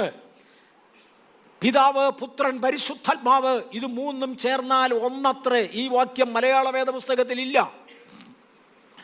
ഇംഗ്ലീഷിലെ ഒരുപാട് തർജ്ജമകളിൽ നിന്നും പിശാച് അത് എടുത്തു കളഞ്ഞെങ്കിലും ഒറിജിനാലിറ്റി സൂക്ഷിക്കുവാൻ പ്രസാദിച്ച ദൈവം, വായിക്കുവാൻ അറിയാവുന്നവർ വായിക്കേണ്ടതിന് വേണ്ടി കിങ് ജെയിംസ് വെർഷനിൽ ഇന്നും അത് വെച്ചിട്ടുണ്ട്. There are 3 that bear record in heaven. സ്വർഗത്തിൽ രേഖകൾ സൂക്ഷിക്കുന്നവർ 3 പേരുണ്ട്, പിതാവ്, പുത്രൻ, പരിശുദ്ധാത്മാവ്. ഭൂമിയിൽ വിശ്വസ്ത സാക്ഷികൾ 3 പേരുണ്ട്. ആത്മാവ്, പച്ചവെള്ളം, രക്തം. ഇവ 3ൻ്റെയും സാക്ഷ്യം ഒന്നാണ്. ഒരുവനെക്കുറിച്ച് ഇത് 3ഉം സാക്ഷ്യം പറഞ്ഞെങ്കിലേ പറ്റത്തുള്ളൂ. പച്ചവെള്ളം സാക്ഷ്യം പറയണം. യേശുവിനോട് ചേരുവാൻ സ്നാനപ്പെട്ട വ്യക്തിയാണെന്ന് അത് ഇനി ഒരു ദിവസം ഞാൻ എടുത്തോളാം. കഴിഞ്ഞ ദിവസം ഞാൻ സ്നാനത്തെക്കുറിച്ച് ഗൗരവമായി പഠിപ്പിച്ചു. അത് കഴിഞ്ഞപ്പോൾ ഇതിനകത്തിരിക്കുന്ന സഹോദരന്മാരിൽ ഒരുവൻ പറഞ്ഞു, പാസ്റ്റർ പറഞ്ഞതിനകത്ത് ഒരാശയം കൂടെ ചേർത്താൽ നന്നായിരുന്നു. മത്തായിയുടെ സുവിശേഷം 3:16 യേശു സ്നാനപ്പെട്ട ഉടനെ സ്വർഗം തുറന്നു. ദൈവപുത്രനാകുന്ന യേശുവിന് വേണ്ടി സ്വർഗം തുറന്ന 1-ാം ചരിത്രം സ്നാനത്തിന് ശേഷമാണ് കാണുന്നത്, അതിനു മുന്നമേ കാണുന്നില്ല. യേശു ദൈവപുത്രനായിരുന്നെങ്കിലും തൻ്റെ കൈകൊണ്ട് അത്ഭുതങ്ങളും അടയാളങ്ങളും നടന്നത് സ്നാനശേഷം മാത്രമായിരുന്നു. അല്ലാതെ അത്ഭുതങ്ങൾ നടക്കുന്നില്ല. എവിടെല്ലാം അത്ഭുതം നടക്കുന്നു, ഞാൻ അക്കാര്യമല്ല പറഞ്ഞ്, ദൈവിക അത്ഭുതങ്ങളുടെ കാര്യമാണ് ഞാനിവിടെ എടുത്തു പറയുന്നത്. പുസ്തകങ്ങൾ തുറന്നു. The great white throne, Revelation 20:11. God the judge, ദൈവമാണ് അതിൻ്റെ ഭരണാധികാരി, ന്യായാധിപൻ. The books and the books of life, book of memory, all the angels, all the heavenly beings. വെളിപ്പാട് പുസ്തകം 4:4 ഒരു 24 മൂപ്പന്മാർ. ഇവയെല്ലാം ഹബക്കുക്ക് 2:11 ഞാൻ പറഞ്ഞു. ഇവയെല്ലാം കൂടെ ഒരുമിച്ച് നിരന്ന് നിൽക്കുന്നതിൻ്റെ നടുവിൽ ദൈവത്തിൻ്റെ വിശുദ്ധ ന്യായവിധി നടക്കുമെന്ന് പറയരുത്. The books were opened. ഈ ഒരു പദം തൊടുവാൻ 3 ആഴ്ചയായി പരിശുദ്ധാത്മാവിനെ പ്രേരിപ്പിക്കുക. ബൈബിളിനെ വിളിക്കുന്നത് ദി ബുക്ക്, പുസ്തകങ്ങളുടെ പുസ്തകം. സാധാരണ ഒരു പുസ്തകം സ്കൂൾ സിലബസിനകത്തുള്ളത് 5 വർഷത്തിൽ ഒരിക്കലെങ്കിലും മാറ്റി എഴുതുന്ന കാര്യം.